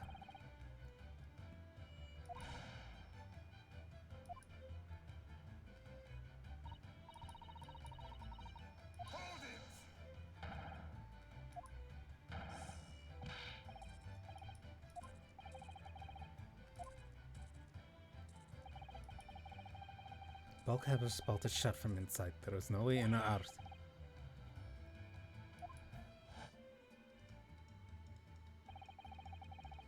The only other person in the cabin where the youngster died. You. It's true, I was in a cabin when it happened. You were shut inside the cabin wardrobe to be precise about the details. But I don't know Russian. There's no way I would have left that message. Not would have, there's no way you could have that message. Could have left that message to be precise about the details. Would you mind? Forgive me, my dear fellow. As I was saying,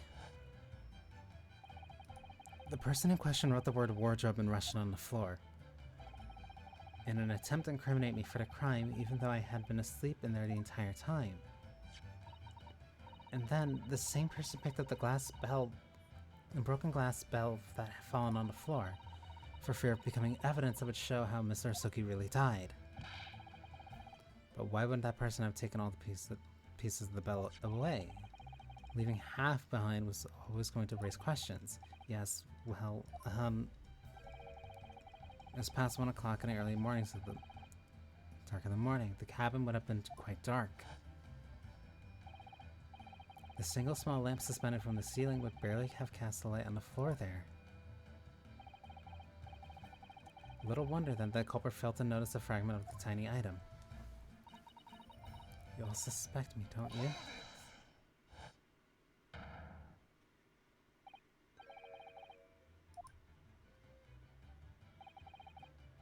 Nina is a woman to see. She is the daughter of a great, strong sailor.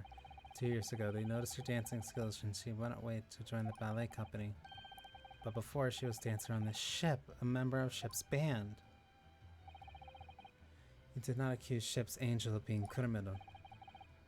So that's it. You say that when student died, Nina was there in his cabin. But that's not possible. I give my teeth. I give my tooth. It's almost interesting. And why would you give your tooth, pray? How could you be so sure? You're a great detective, you should know. Look truth in eye, cabin bulkhead was bolted shut from inside. Nobody could go in the cabin, not Nina, not anyone. You want to tell me that the killer can walk through locked doors? Yet, it's impossible. He's right, so then you just have to prove that the door wasn't locked. People often tie a thread around the door latches so they can open and close them from the other side. Thread? Are you stupid? These bulkheads are not barn doors. Certainly not. They are watertight doors, as one would expect to find in any modern steamship. Constructed of heavy steel with no gap in sight, no threads or needles or magnets could be used. Oh, no, of course not. I thought so too. But Mr. Nodaho suggested earlier, so... I did not!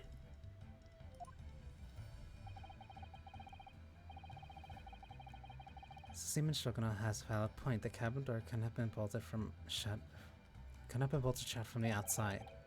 Not necessarily.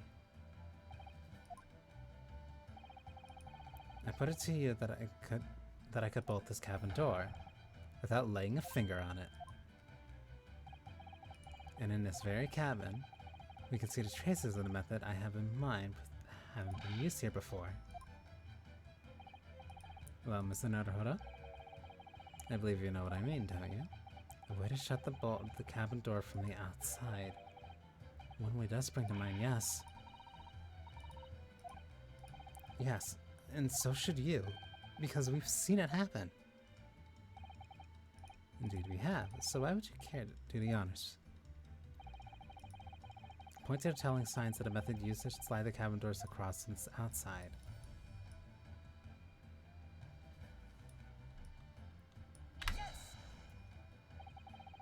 Look at the bookcase there. See how all the books and things have toppled over? That must have happened when the ship made its emergency stop before. Yes, that's right. It's a very powerful vessel after all. When the engines are thrown in reverse, a violent jolt goes across the entire ship. Any small objects that aren't fastened down are bound to fall over. I believe, yes, it's what's known as the force of inertia acting on the objects. Says nothing Suzuki-san doesn't know. Or that it isn't in her book at least? Well, whatever it's called, the same force that pushed over those books on the bookcase also made someone else in his cabin move. Something else in his cabin move. The bolt on the door. It's very obvious just after an emergency stop that the ship made earlier. We'd come into the cabin not long before and we hadn't bolted the door. But then...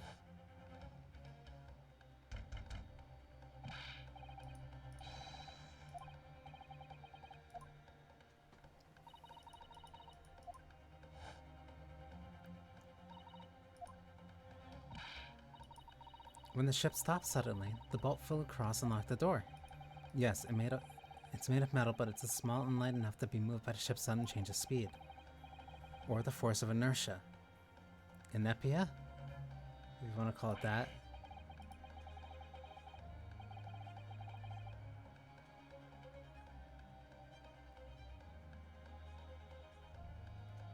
Are you trying to say that last night Mr. Sogi was killed?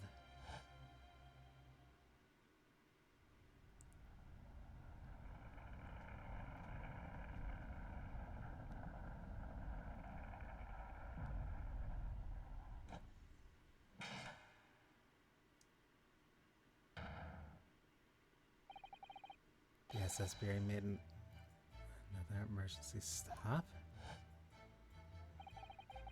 When I woke up this morning, I looked around the cabin and I thought it looked a little odd. All the books on the shelves had toppled over, and all the ornaments. It was almost as if someone had run their hand across the shelves and deliberately knocked everything over. I set them all up again, didn't I? Then when we came into this cabin, we were surprised to see the same thing in here. All the books and everything had toppled over, just like in Mr. Soki's cabin. Do you have anything to say about this, Miss Pavlova?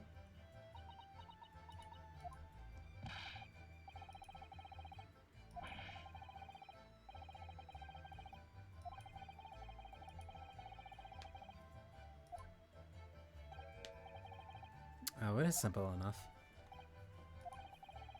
Are you forgetting the button on the passageway outside? Used to trigger the emergency alarm? Yes, of course. There was a notice, wasn't there, telling you to only press the button in times of emergency. On dark nights when the fog is dense, the captain cannot afford to rely on the eyes of its lookout alone. Hence the placement of a number of buttons around the vessel to allow any crewman to raise the alarm. The sort of button one is almost compelled to press to satisfy one's curiosity.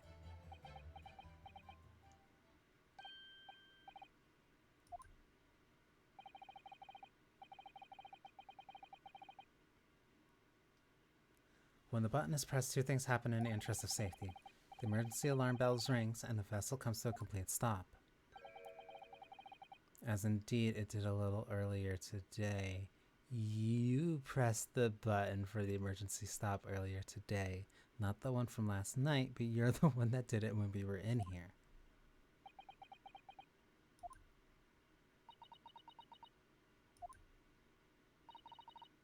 Mr. Sholmes. Surely it wasn't you who... As I always say, a button has but one purpose in life.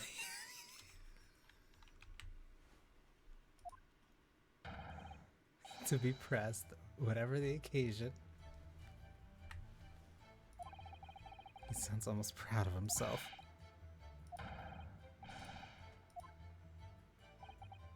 No, I'm sure that all can wait until later. Let us not overlook the fact that we may now learn a valuable lesson. When a vessel makes an emergency stop, the bolts on the cabin door slide closed.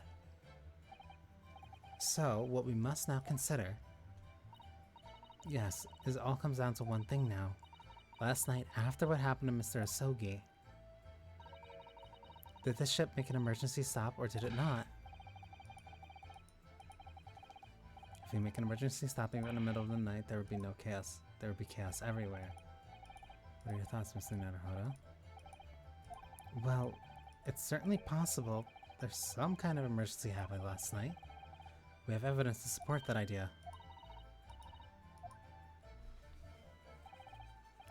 Fascinating. Do show us, my good man. What evidence promotes the theory that some emergency gripped the vessel last night? the ship log.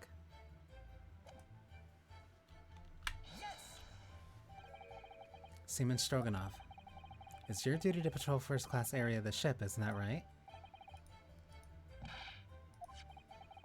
And the ship's logs here. This would be where you record the details of your duties. You rather carelessly left it atop the little makeshift bureau in the passageway up there. But as responsible passengers, we took it into our care with the mind to return it to you later. I left it there on purpose. It was where I put it always. The point is, looking at what you usually record, it's clear that under normal circumstances you write the phrase "nothing to report" every 30 minutes. But from 2 o'clock last night until first light this morning, nothing was recorded at all.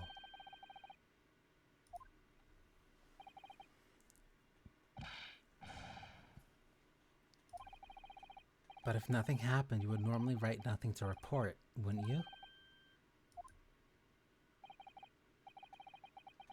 Which tells us that shortly after 2 a.m. something happened. Here report the SS Bureau. Something sufficiently significant to make you forget to fill the ship's logs, in fact. Are you suggesting that the ship really did make an emergency stop in the middle of the night? Stop talking rubbish. If I'm perfectly honest, I find it a little hard to believe myself. Oh, why? Well, because if something as major as an emergency stop really had happened, surely all of us would have noticed. That's very true. Thanks to the emergency stop we experienced earlier, we all know what it feels like now. The ship lurched so violently and the alarm bell was so loud. I can't imagine that anybody would sleep through that, even if it happened at the dead of night. Well, no, that's not a... That's a good point.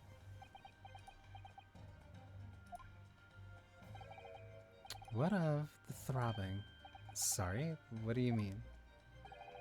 Your head, ma'am. The throbbing of your head since this morning. We have all suffered it. I have had a headache, you're right. In fact, I haven't been feeling myself since I woke up today. Nor have I. My head has been feeling heavier since dawn. Yes, you've all been afflicted, haven't you? Just as I suspected. He's right, my head's been throbbing today too. And since eating dinner yesterday evening, everything has felt sort of hazy. I can't really remember anything that happened after I climbed back inside the wardrobe.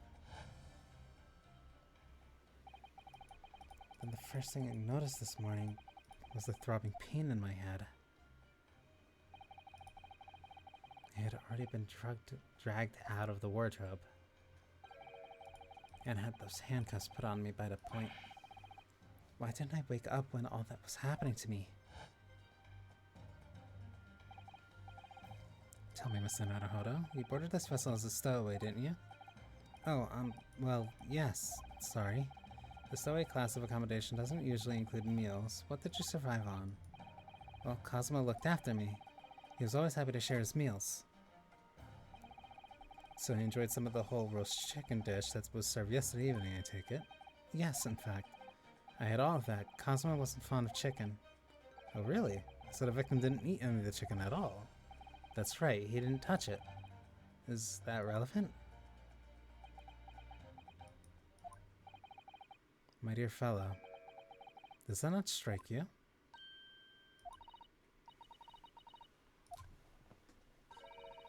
That there was something wrong with the chicken? I do. The meal prepared for passengers last night had been tampered with. Tampered with by the addition of a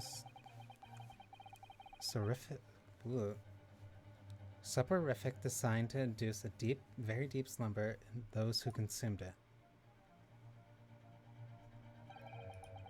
A sleeping drug. Do you mean whoever did this laced every meal with a sleeping drug so no one would notice the ship's emergency stop? Of course it's not what Mr. Sholmes means. What a far-fetched idea. Precisely.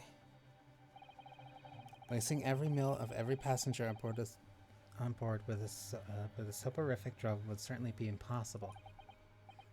Unless, that is, every single member of the crew was a conspirator.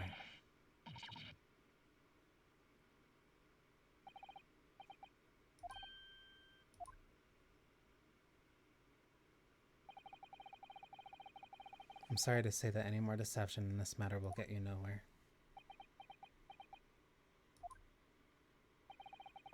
If you refuse to talk, then would have to be an inquiry made through the shipping company, of course. And were that to happen, every member of the crew, and the captain himself, would be hauled over to coals. For aiding and abetting a renegade.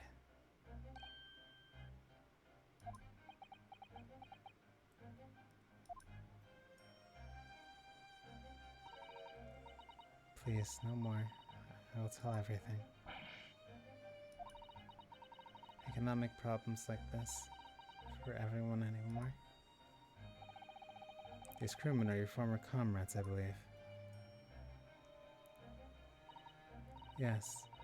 So when I decided to run away, I asked them to help me. We all agreed to help, everyone together. She threw away everything, her fame in the ballet, Mother Russia. We wanted to help our angel. I believe it. You're right, we put sleeping dog and chicken last night. Yes, I remember now. I did notice chewing on a lump of something strange and bitter at one point. You could not make all drug, how do you say, dissolve. Talk about a heavy seasoning. At midnight, in waters near Shanghai, we brought our angel on board. She was helped by comrade on shore with small fishing boat.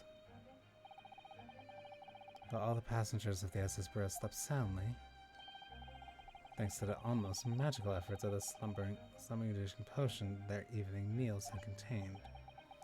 So if that's what happened, okay, so everyone was drugged, then the ship took an emergency stop that caused the latch to lurch forward, that locked the door. Okay, let's assume all that did happen. That was to get her on the ship. That wasn't to get him killed. However, if that plan did happen, that plan happened around at least 2 a.m. to pick her up.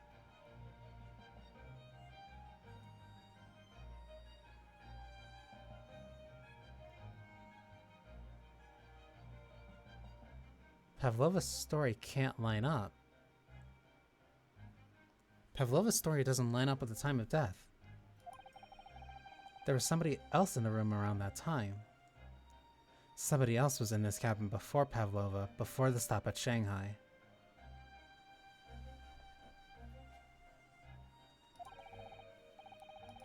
The crew, the people who dislike chicken, and the newly boarded passenger, Miss Pavlova. And that means it would have been possible for you. You could have used the emergency stop trick to lock Cosme's cabin door. But how does that make sense? Surely every cabin door would have ended up locked in that case. There would have been complete chaos. Oh, I wouldn't say so. Just like us, all the other passengers would have eaten their evening meal chicken in their cabins. After which they would have been overwhelmed by the tiredness because of the sleeping drug. Quite. And accordingly, all passengers were already in their cabins for the night. The overwhelming majority of passengers would have habitually sleep with their cabin doors bolted anyway, and so not one of them would have found it remarkable to find the door locked in the morning. In summary, in order to fasten the bolt of the single cabin door on the ship, the culprit brought the entire vessel an emergency stop in the early hours of the morning.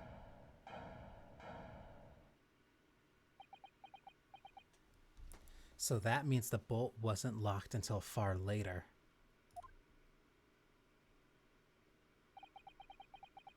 You have talked a long time and said many things. What is point? The point is what I said earlier. There was somebody else present on the scene when the victim lost his life last night. Someone who left a message in Russian on the floor in an attempt to incriminate another. Someone who tried desperately to hide the broken fragments of glass that would reveal the culprit's identity. and someone who abused the ship's emergency stop procedure in order to lock a door. All told, a busy night.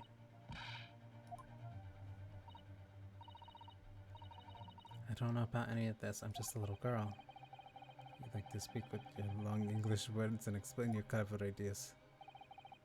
But I am a sailor, and sailors don't listen to long, boring stories we don't believe.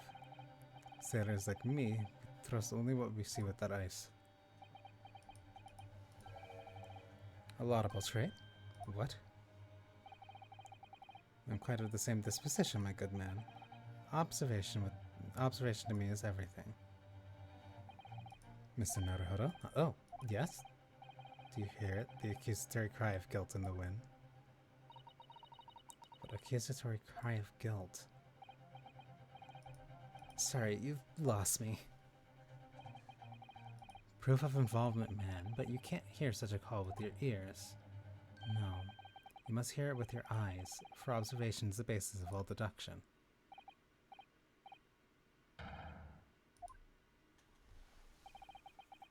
I believe the time has come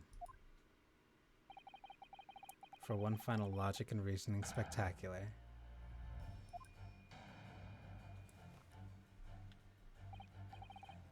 So, Mr. Naruhodo, your assistance, if you please. With what exactly, Mr. Schultz? With observation, my dear fellow, just as I said. Of those two provocateurs. Observation? If you remember, Mr. Naruhodo, we know that somebody tried to fabricate evidence, don't we? By tampering with the scene of Mr. Osoki's death. What we're looking for is a trace of evidence that one of these two was there when it happened. Precisely, you're delightedly quick to grasp my meaning. Alright, I'll see what I can see. So we're looking for a trace of evidence that shows someone else was there last night when Kazuma died.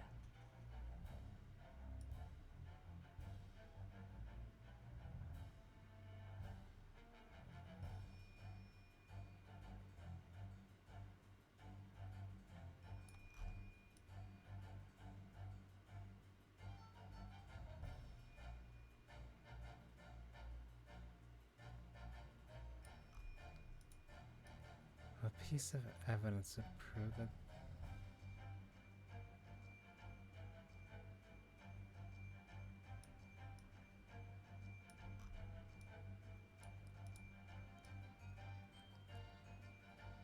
Left ear, right ear. Wait a minute.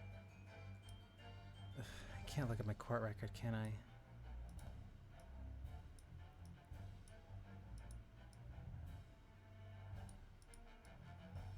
Said I was.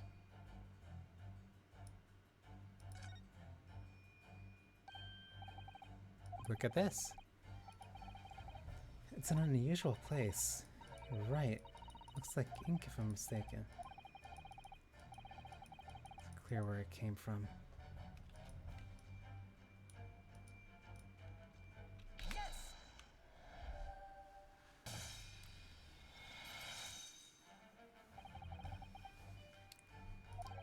I hear it. You seem to have quite a large purple stain on the back of your white uniform there.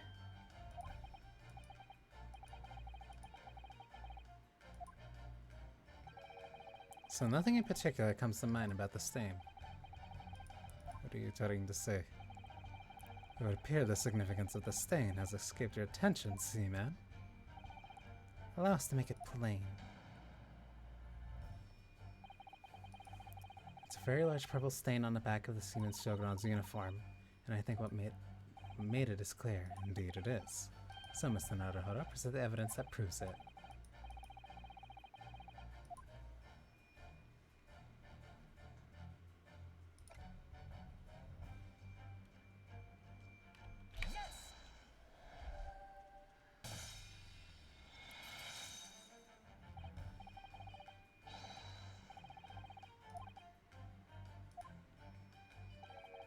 A rather unusual color of ink, purple.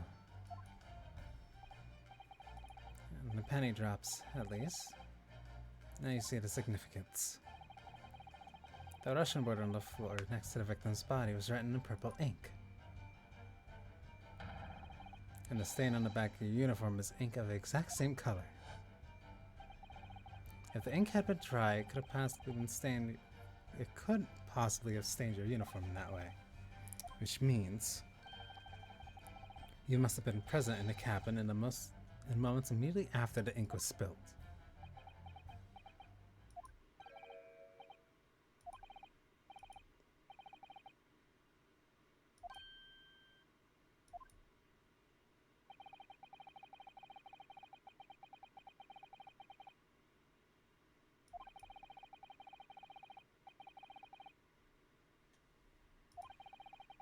I did everything so no one would suspect our angel.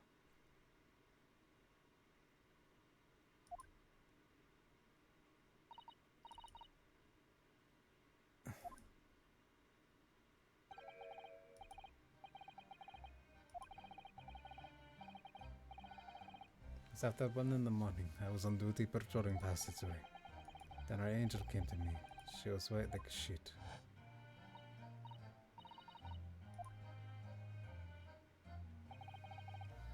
I went with her. The door to the cabin number 1 was open, and when I looked inside, I saw a stupid boy on floor.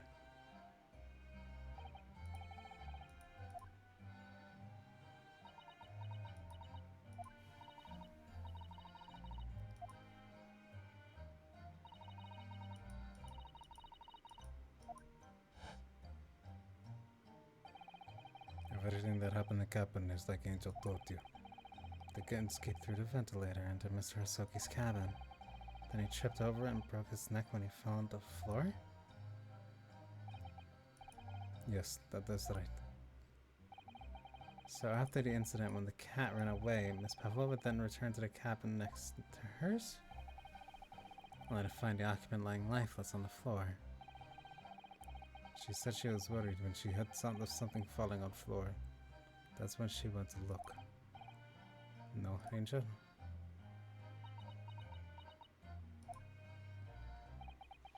The door was not locked, so she opened the lock, and you already know what happened after. There's just one thing, if you wouldn't mind. When you went to Mr. Soki's cabin, Miss Pavlova, was he already dead? I told you. When Nina opened the door to Student's cabin and looked inside, I was asking Miss Pavlova.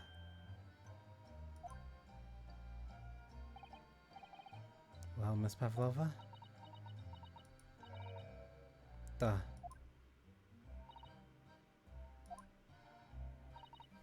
Yes, that is right. I saw him. It was dark, and he was wearing black, but he was on the floor, not moving. I was scared.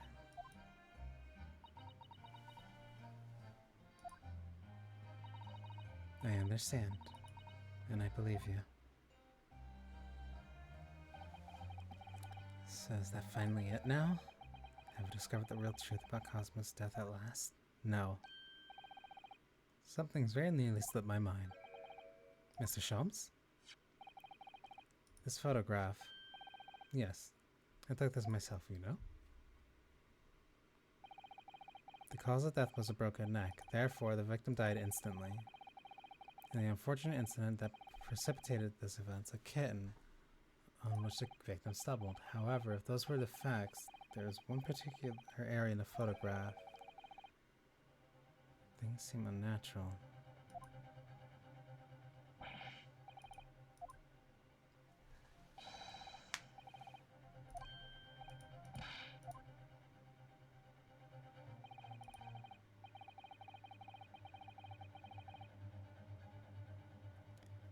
If Cosmo tripped and fell by some terrible stroke of bad luck, broke his neck.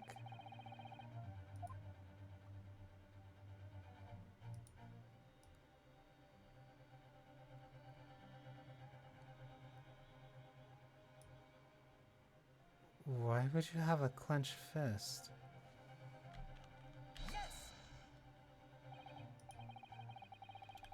Yeah, if you're falling to the ground, you're not gonna have a clenched fist. You're gonna extend your palms. That's how you catch yourself.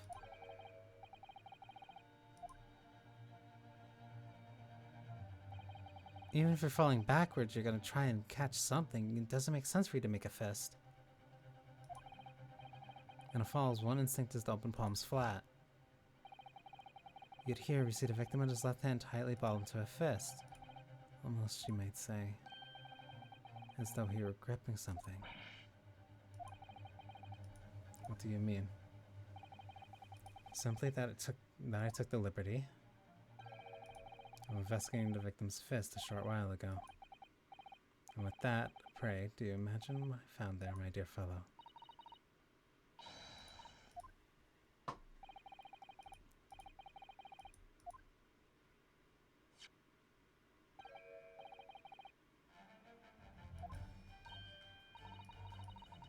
A crescent moon with a gemstone in the middle.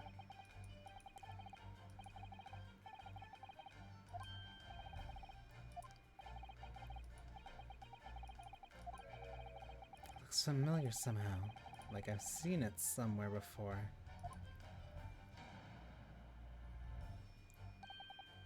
Observation, Mr. Naruhodo. That is the key. What? The truth is now tantalizingly close. How did that crescent moon come to be in Cosmo's clenched fist? That is the final clue, the last piece of the puzzle. Ask yourself, what does this little crescent moon mean? What significance has it? And observe, find the answer with your own eyes. I remember, because it was on your ear. She has such petite ears among the beautiful hair. Little pink shells. What's that?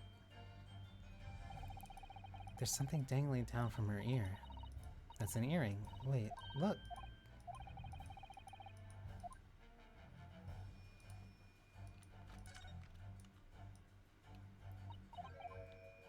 That I accidentally double tapped when I wanted to just present.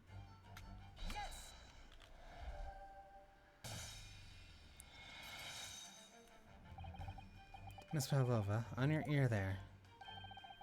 I see you have a crescent moon as well.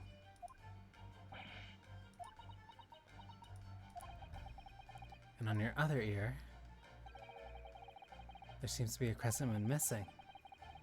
The little link holding it on has been broken, I suppose.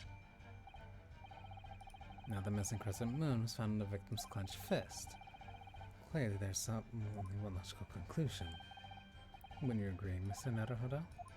Yes. Miss Pavlova, Mr. Soki must have grasped that crescent moon and pulled it from your ear. Perhaps just moments before he fell to the ground. In other words, last night in Mr. Soki's cabin, you witnessed the moment when the victim fell with your own eyes. In fact, you were quite literally at arm's length from him. But then the question is, why did Mr. Soki do that? Why did he pull your earring from your ear and hold it in his clenched fist during his final moments?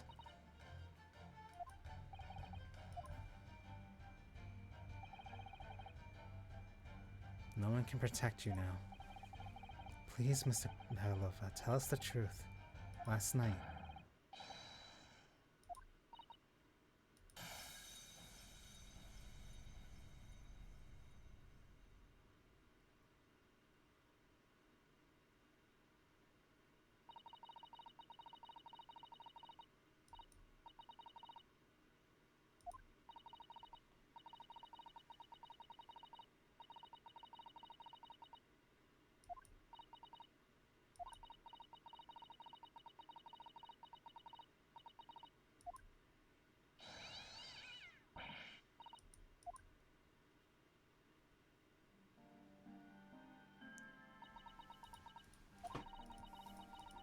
I couldn't believe it when she disappeared through the ventilator.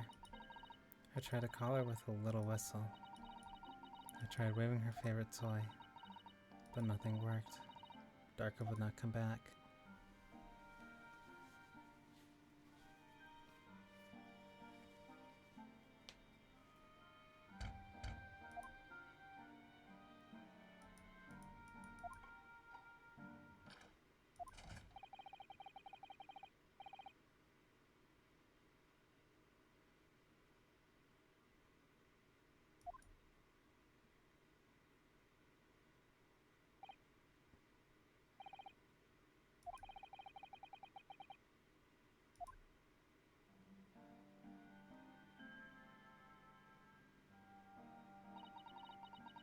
young man from your country. He was very polite and kind. He helped me to find Daka, and he promised not to tell anyone. But then, when I had my friend in my arms again, and I was going to leave the man's cabin,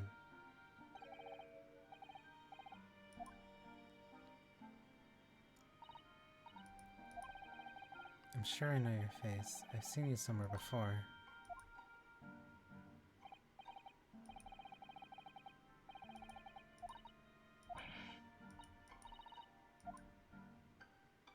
My heart nearly stopped when he said that.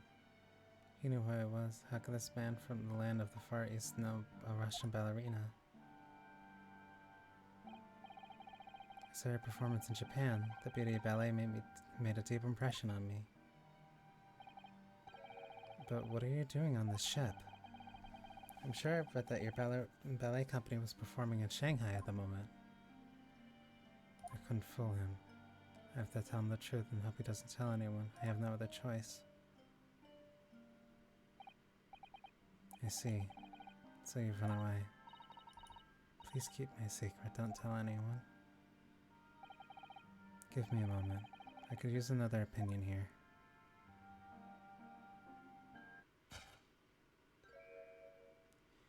He's going to pull that cord.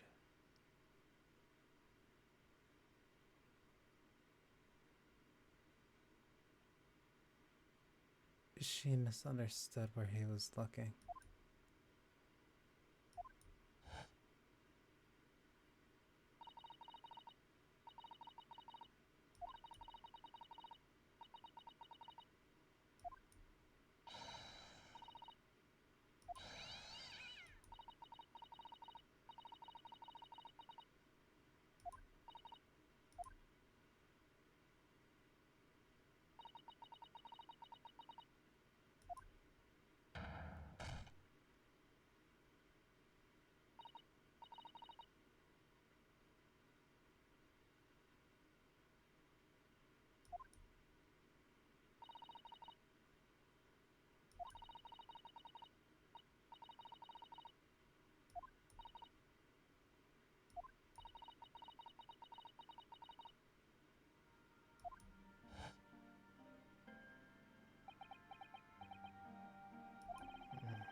I heard Nina cry out and fell on the floor, so I ran to her.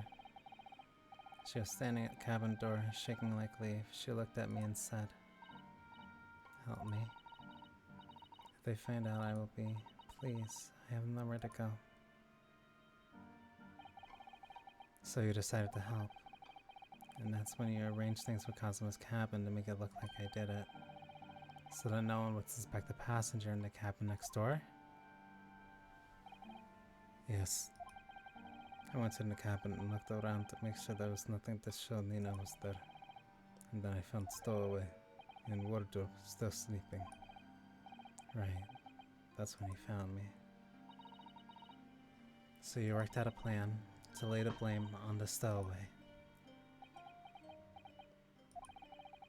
You closed wardrobe doors and put back Srin's paper sign.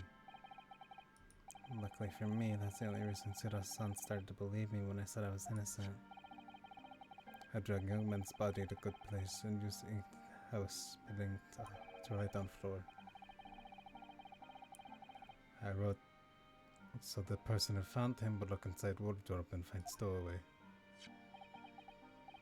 And tell me, what of the glass bell? It was by my feet, so I picked it up. I see. But it was dark in a cabin. I didn't notice the other half. Then Angel went back to her cabin, and I finished the job. By pressing the emergency alarm button in the passageway? Yes. Accordingly, the SS Bureau did intend to come to an emergency halt. Did indeed come to an emergency halt at a little after 2 a.m. Thus enticing the bolt in the cabin door to slide shut, creating the locker room mystery.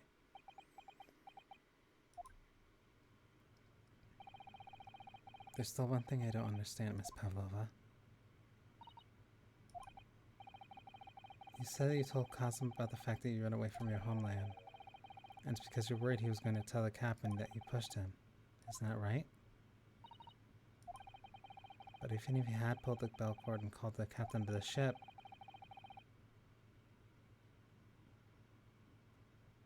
aren't you friends with every member of the crew? Why would that have been a problem?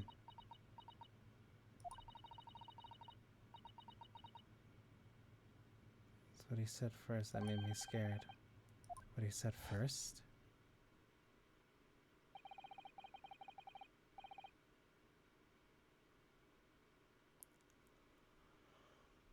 She was scared of Hosonaga.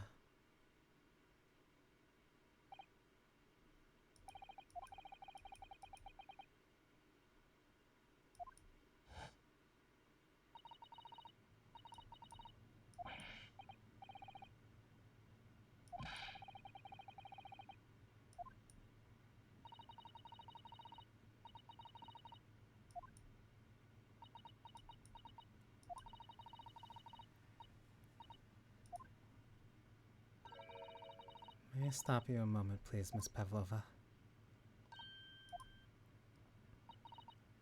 It just doesn't seem to make sense. I mean, was Mr. Soki really going to pull the bell cord? I don't know. What do you think, Mr. Naruhodo? I'm not Cosmo, so I can't know for certain, but he was a man of his word. If he told you he wouldn't give your secret away, then he wouldn't have done.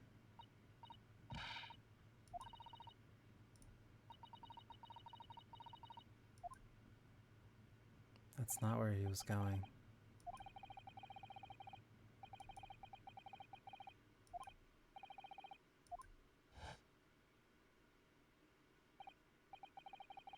What action was the victim really about to take at that moment?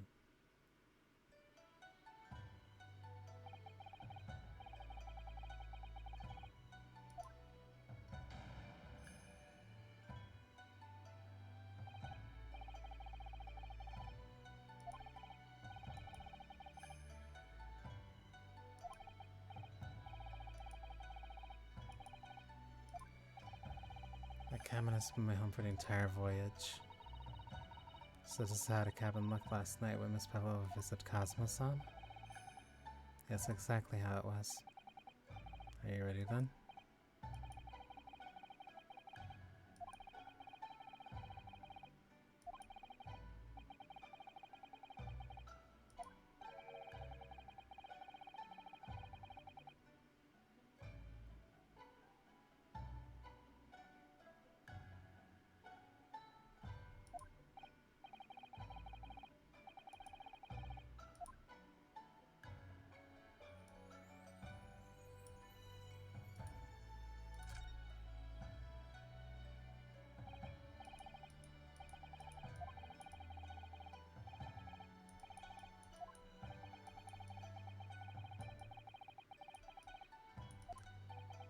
Cosmo wouldn't have known about the drugs.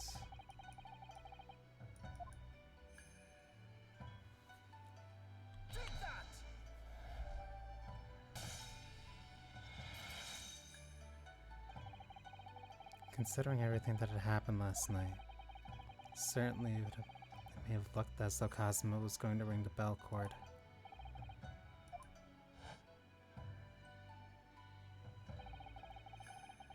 What is directly beside the bell cord?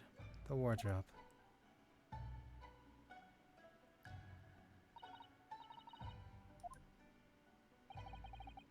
And more importantly, what was inside the wardrobe? The man's great friend, sleeping soundly.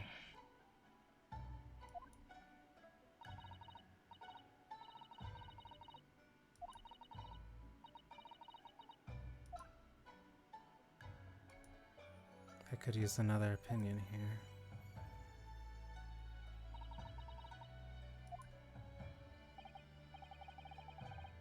But not from a member of the crew. From Mr. Soki intended to consult his close friend on the matter. To see if between them they might be able to help in some way, no doubt.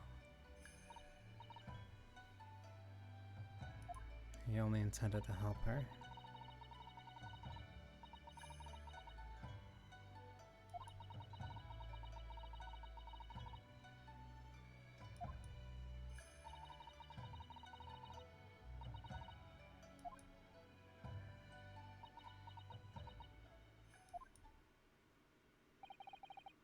Miss Pavlova,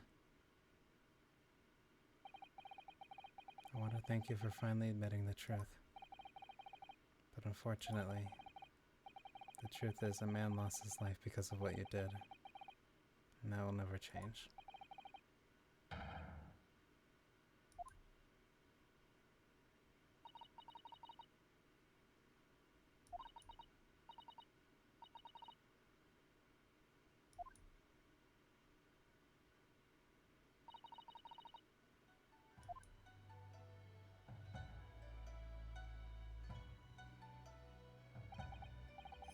And so, at long last, the mystery surrounding the tragic accident on the SS Piera was finally laid to rest.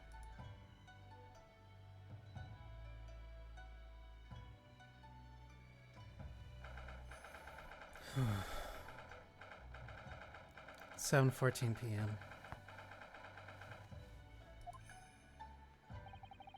What will happen to Miss Pavlova now, then? Once we reach Great Britain, she'll be handed over to the British police at Scotland Yard. What about the fact she ran away from Russia? Would the Russians try to repatriate her? Apparently, the English detective can speak to the immigration office and sort all that out. So she won't be going back to Russia, then? No, I don't think so. Even if she wanted to return in the future, I doubt she would be able to. She ran away, so now she's in exile for life. I see.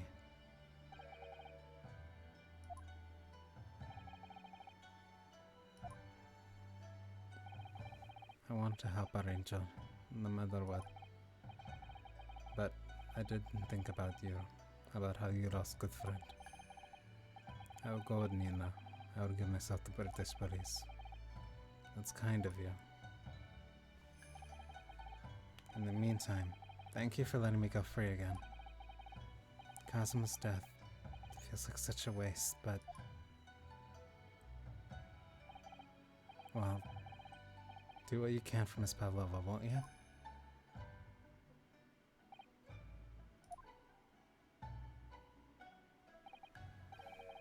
I'm afraid you need to pack now. We're due to arrive in Hong Kong tomorrow. As much as it pains me, I'm going to have to hand you over to the council and arrange your passage back to Japan. Yes. I did stow away after all. I couldn't really expect any different. So, you should get back to your cabin now.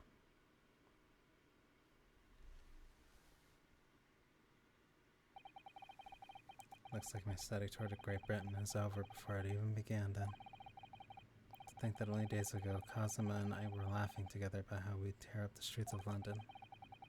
That seems like a distant memory now.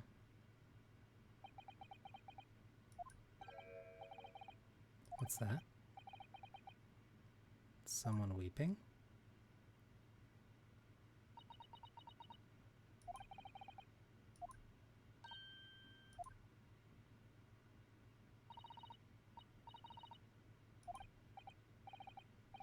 Well, I hadn't been back long. Inspector Hosonaga just told me I should pack, ready to leave the ship tomorrow and all that.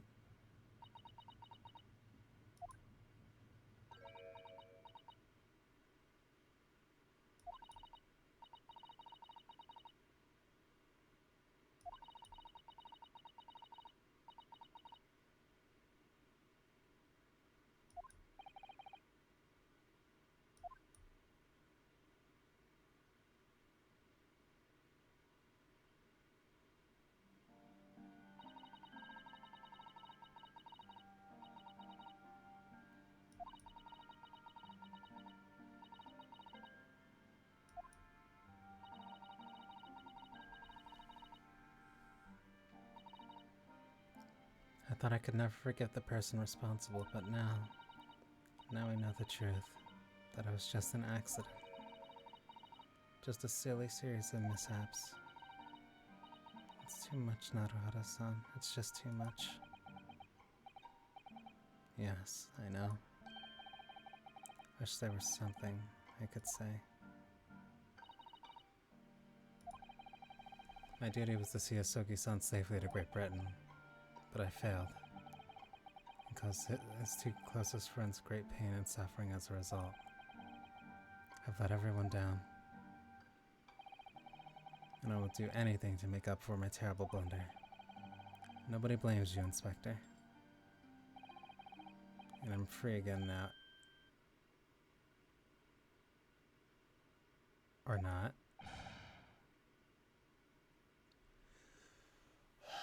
You don't just handcuff people to break them.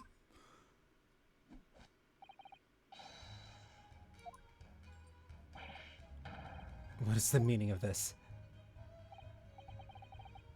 A trifling matter. Simply that in my head, I think I shall always picture you wearing those shackles. Without them, the balance seems all wrong. It's distracting. Sorry? So I decided to restore them, for old time's sake, shall we say. You're a restoreway after all. He thinks this is funny?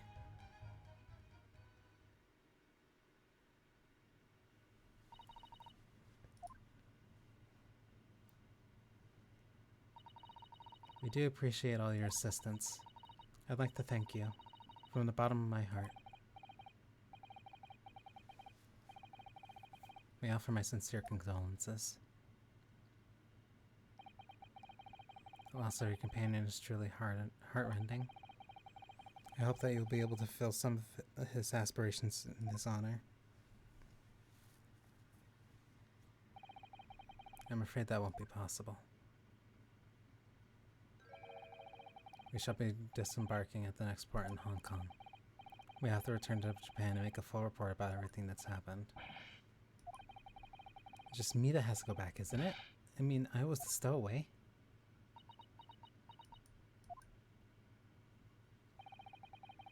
The terms of its study tour were negotiated by the Department of Justice in both Great Britain and Japan. It was to be one lawyer and one assistant. Was to be? In the light of Mr. Soki's unfortunate death, I'm afraid the study tour can no longer go ahead.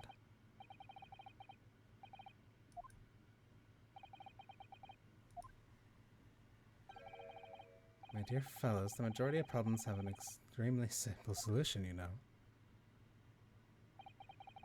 All you require is one lawyer, and the study tour can continue, surely. But there's no one else with the necessary qualifications, Mr. Sholmes. We know no other lawyer. Qualifications, you say? Any qualifications attained in your very own country will be of little value in Great Britain, I'm afraid. But anyway, the voyage to London still promises a good month of time. Ample opportunity, I would say, to find yourselves another suitable lawyer. Yes? Miss Susato? Yes? Do you think perhaps I may be able to do it? But you're not a lawyer. Unless... Are you studying law? No, I'm not, but...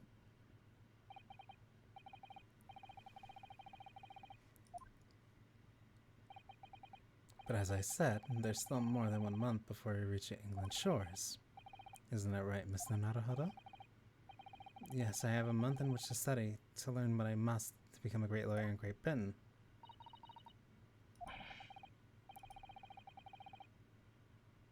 Are you seriously suggesting anybody could learn all that in just 40 days? There's only one way to find out.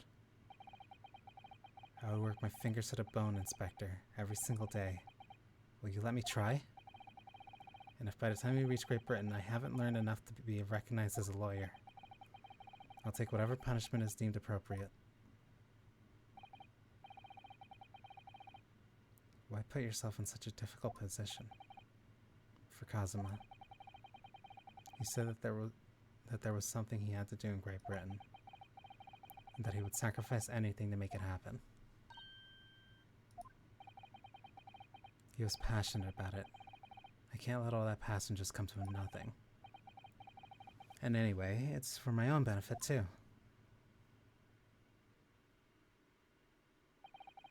I will become a lawyer. I have to.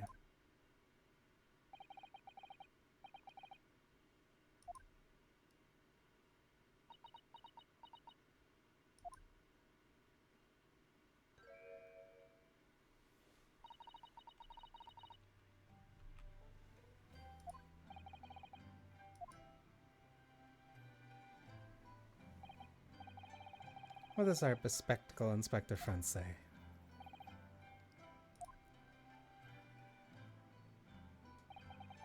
One lawyer and one assistant. The numbers are indisputable. Yet fascinating, wouldn't you agree? Fascinating? Duty and rules are the dull routine of existence that we all abhor. Give us interest, give us fascination. Speak for yourself. Besides, qualifications are no measure of a man. What matters is his character, no? And you've witnessed ample evidence of this man's exemplary character today with your own eyes. From the early hours of this morning until this very moment now. Despite contending with the passage of his close companion and despite the accusations of guilt, this man has shown resourcefulness, intelligence, and above all, courage.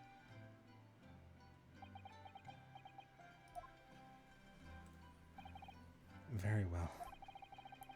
I'll think of a clever way to word my report to the Department of Justice. After all, I did just make a promise, didn't I? I said that I'd do anything at all to make it up for my shortcomings here.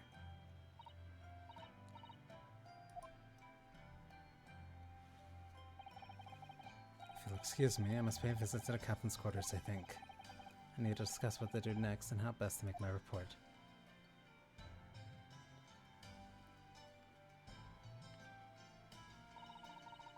Are you really prepared to attempt this? I'm going to try. I wonder, would you consider teaching me what I need to know? Everything about being a lawyer.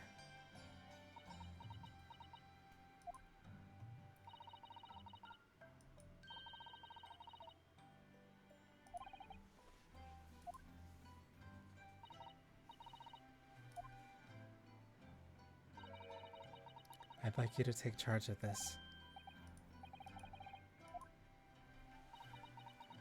I'm sure it's what Kazuma-sama would have wanted. Its name is Karuma. Karuma. It's a great sword that's been in the Asogi clan for generations. Very well, I accept. I'll treasure it always.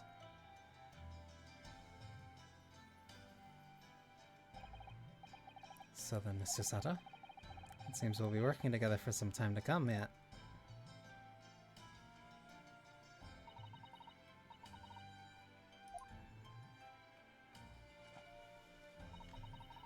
And for the next 40 days, I shan't grant you a single minute of freedom. We shall fill every spare moment with study.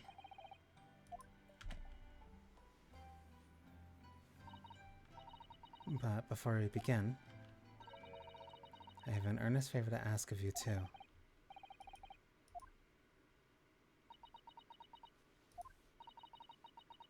Please throw...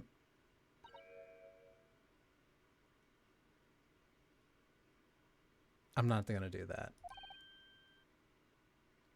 I don't think I could do that even if you wanted me to. I should never have doubted you. You were Kazuma-sama's closest friend. Of course, you would have never done anything to hurt him. That should have been obvious to me from the start. But I allowed suspicion to get the better of me. And no matter how upset I was feeling, it was completely unforgivable behavior.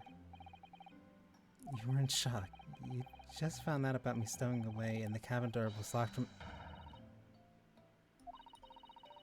Whatever the circumstances, I should never have thrown you, and not just once, but 5 times. That number keeps creeping up, doesn't it? Please, you must. Just take hold of me and throw me, do me. Don't even think about it. I'm not throwing you. Very wise, Mr. Naruto. It isn't a skill one acquires without considerable training. I observed your throwing technique several times with great interest.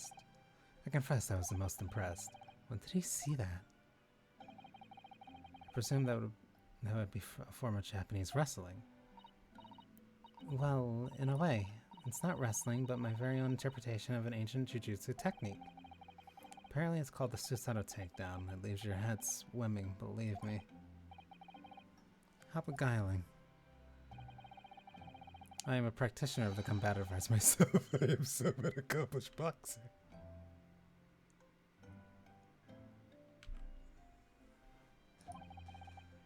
There he goes, dancing around again.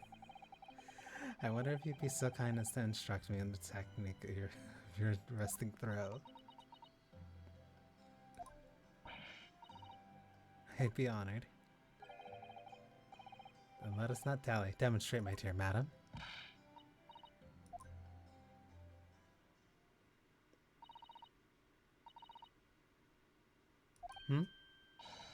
Why me?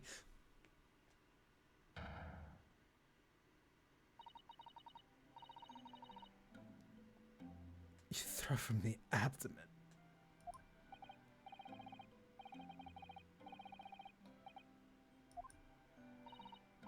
Actually, no, that was a Susato squash.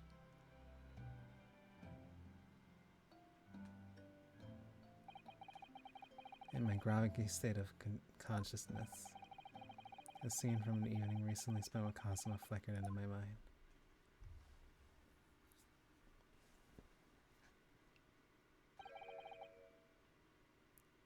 Karuma.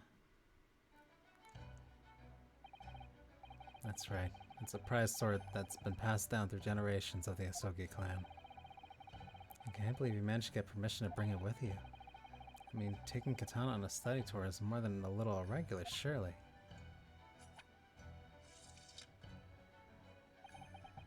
A Japanese man's sword is his soul, Ryunosuke.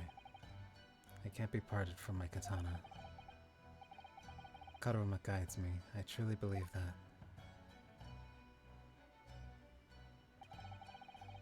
So its name compels its wielder to slice evil in two.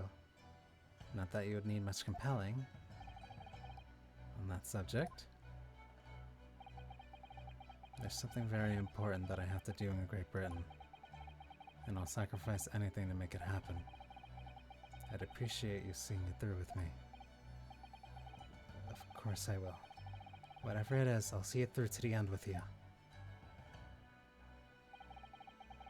I knew you wouldn't let me down.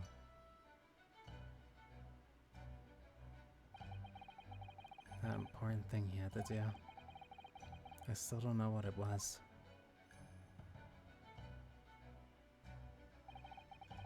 But I'm going to see the place for myself and work it out. In Great Britain's capital, London.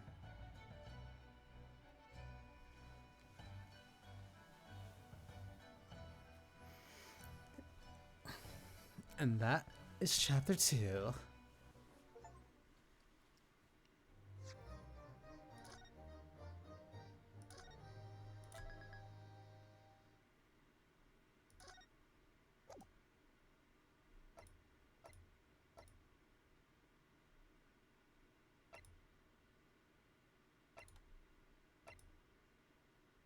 So then this is the first real case, then this one gets real, and then this is the finale.